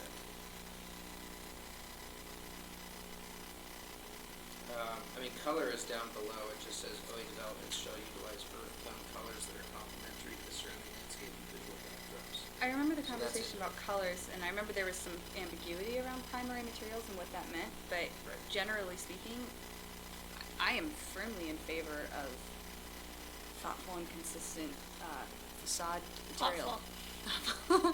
No, I think primary materials, I think that is a great step forward to ensure that our buildings don't fall out of, What does Yeah. primary materials mean? That was the discussion. Actually, you I mean, weren't at our these last changes meeting. were I thought based you on had the clarified last that as discussion, not, but- like, not stucco, like, Exactly. so not stucco. So it's durable materials, and then you define durable materials. But that's gonna change so quickly with building I technology. understand. Like, I don't know. But I in mean, the I'm- short term, stucco is the cheapest way to build a building, and it's hideous after 6 months. I mean, it's not real stucco, it's ethos. But, Yeah. but you guys can do whatever you wish. This is to me where we make an indelible mark on what this community looks like, and I don't think we want to turn into Telluride or Aspen, but this is an opportunity for us to say, let's build things that actually stand the test of time. I would say the permitted primary building materials will include high-quality, durable, natural materials, blah, blah, blah. We ought to leave it in, because it doesn't exclude any new. No, and we may want to say, we would consider additional materials, just because It the is state of the evolving. art evolves all the Yes, time. Yeah. yes. I'm okay. Yeah, I was first looking at the first primary, and it just says will include, so it doesn't say you've got to use these materials. And then, but so, I mean, I think it makes sense to say over 100 feet. So, so basically what this is saying is that big blocks of space need to be primary materials, and you can use these other materials if you want to just Right. accent. Like, Exactly. that makes sense to me. That seems like a reasonable standard to adopt as a community. What I was questioning though was whether we're concerned just at the facade, or is it the other aspects of the building shape? Facades fall apart quicker. Well, facade is any side of a building. Well, it's any side. Yeah, Okay. any side of the building. Okay, It's not front facade. okay, thank you. Okay, I'm actually happy with it being blocked out altogether, I would say, because I all of a sudden was reading the second paragraph, they're separate from the first, but it refers to the first. Right, exactly. So, I'm fine with it being pieced out, but at least two people aren't. I don't have any strong feelings. I think if we can simplify it down to just, what is this basically saying, and can we say it in 2 paragraphs? That here's the definition of what these are. Large runs need to So be at maybe we least can just put in 80%. the comment that the planning commission wants to fill something in here. Along these lines, but maybe not quite as strict. Not stucco, in all capitals. Definitely not strict. See, right, well, then you do have a strong opinion. No, I was. Welcome to I the was- I was team. echoing you. Oh, great. I was trying to describe it. The so I center think of there's mass. consensus on everything else. I think so. I'm more concerned about durability than Yes, yes. this one. So how about for the materials, we can still get out of here by 8:30, just saying,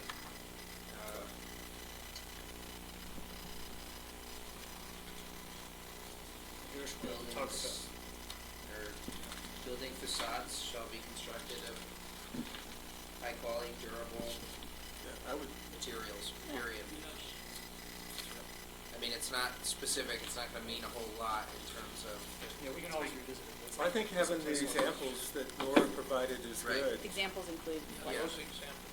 yeah, Okay. cool.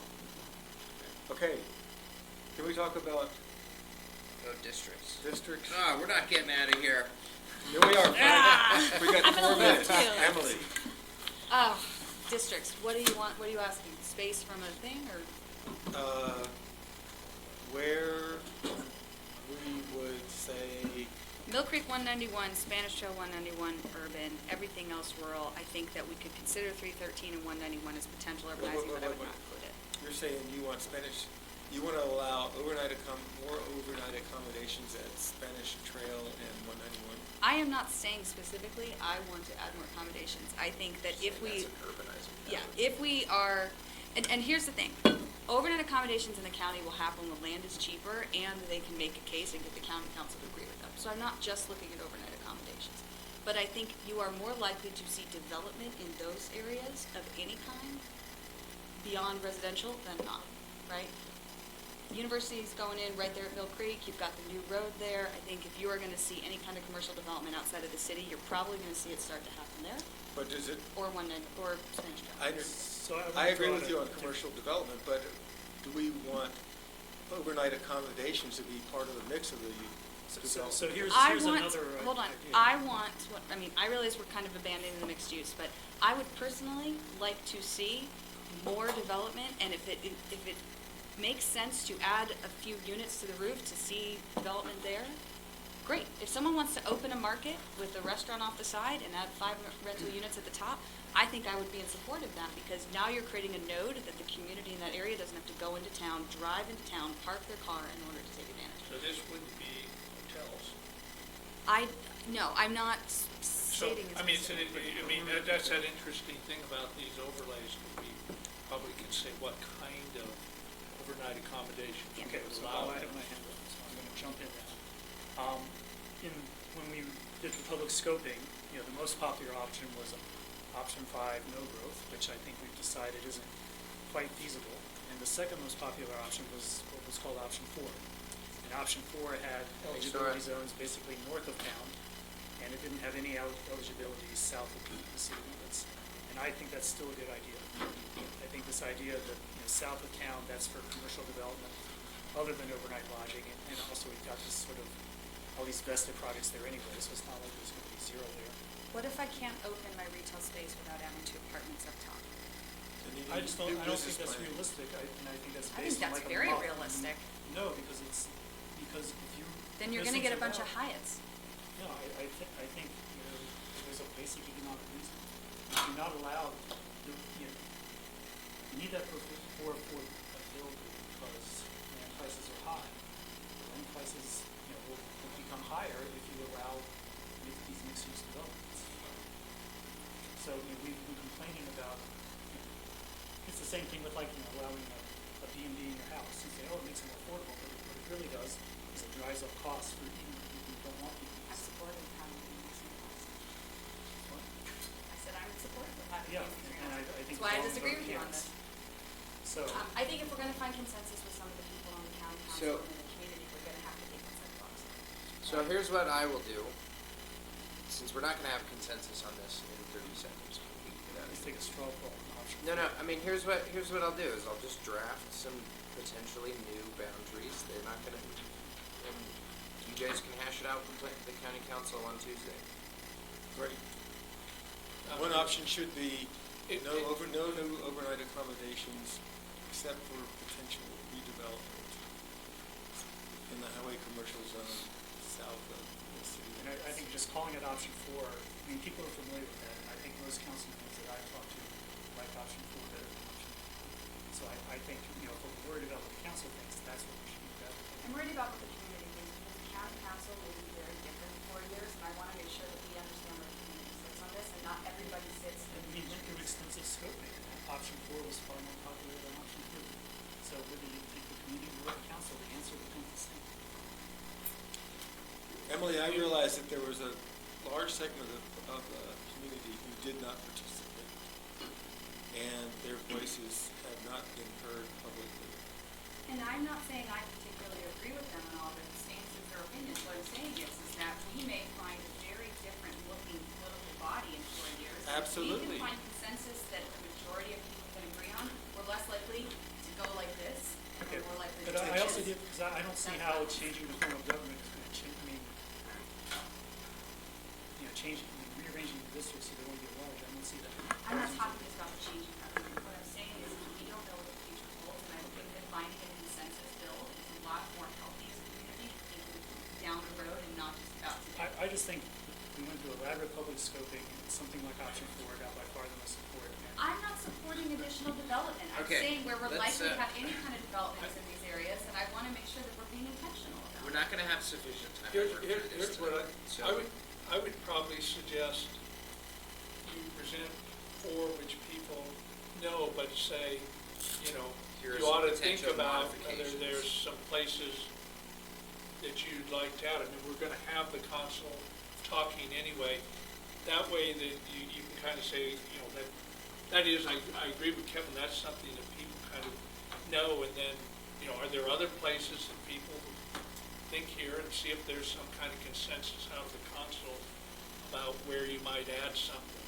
But I can see, like you, Emily, that at some point in the future, the progressives are going to lose their control over the county council, and the new council or commission, whatever we end up with at that time, is going to not like some of the things that the previous council has done.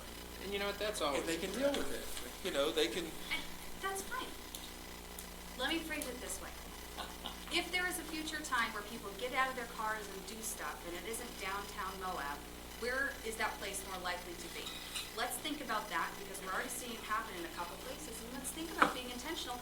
I live in Spanish Valley. I would love to not drive 15 minutes, 30 minutes round trip if there's no traffic, to go eat dinner, to go and have We're lunch. not talking about beyond restaurants. We are not I talking would about think it's vending making it restaurants, easier but to what do we are that. talking about is how do we make it economically viable for people who live here to invest in this community? And that's where I think you're making a mathematical blunder, because I think I what don't you're think you're doing right. is making it harder, not easier. You're Okay. doing the opposite of what you're trying to do. That is why there's lots of people in Okay, this so lobby. are we calling this meeting? Sure. Please. Let's call a meeting. And say there was Good night, perfect everyone. consensus.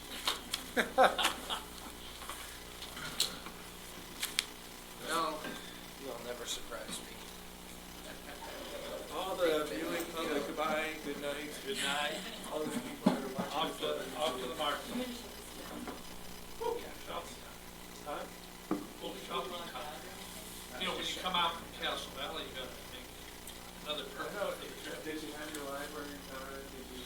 I saw the library, and then I took a nice little walk down Mill Creek, and now I'm gonna go do my shopping. Woo! Could have been. Yeah. Could have been. So, glad to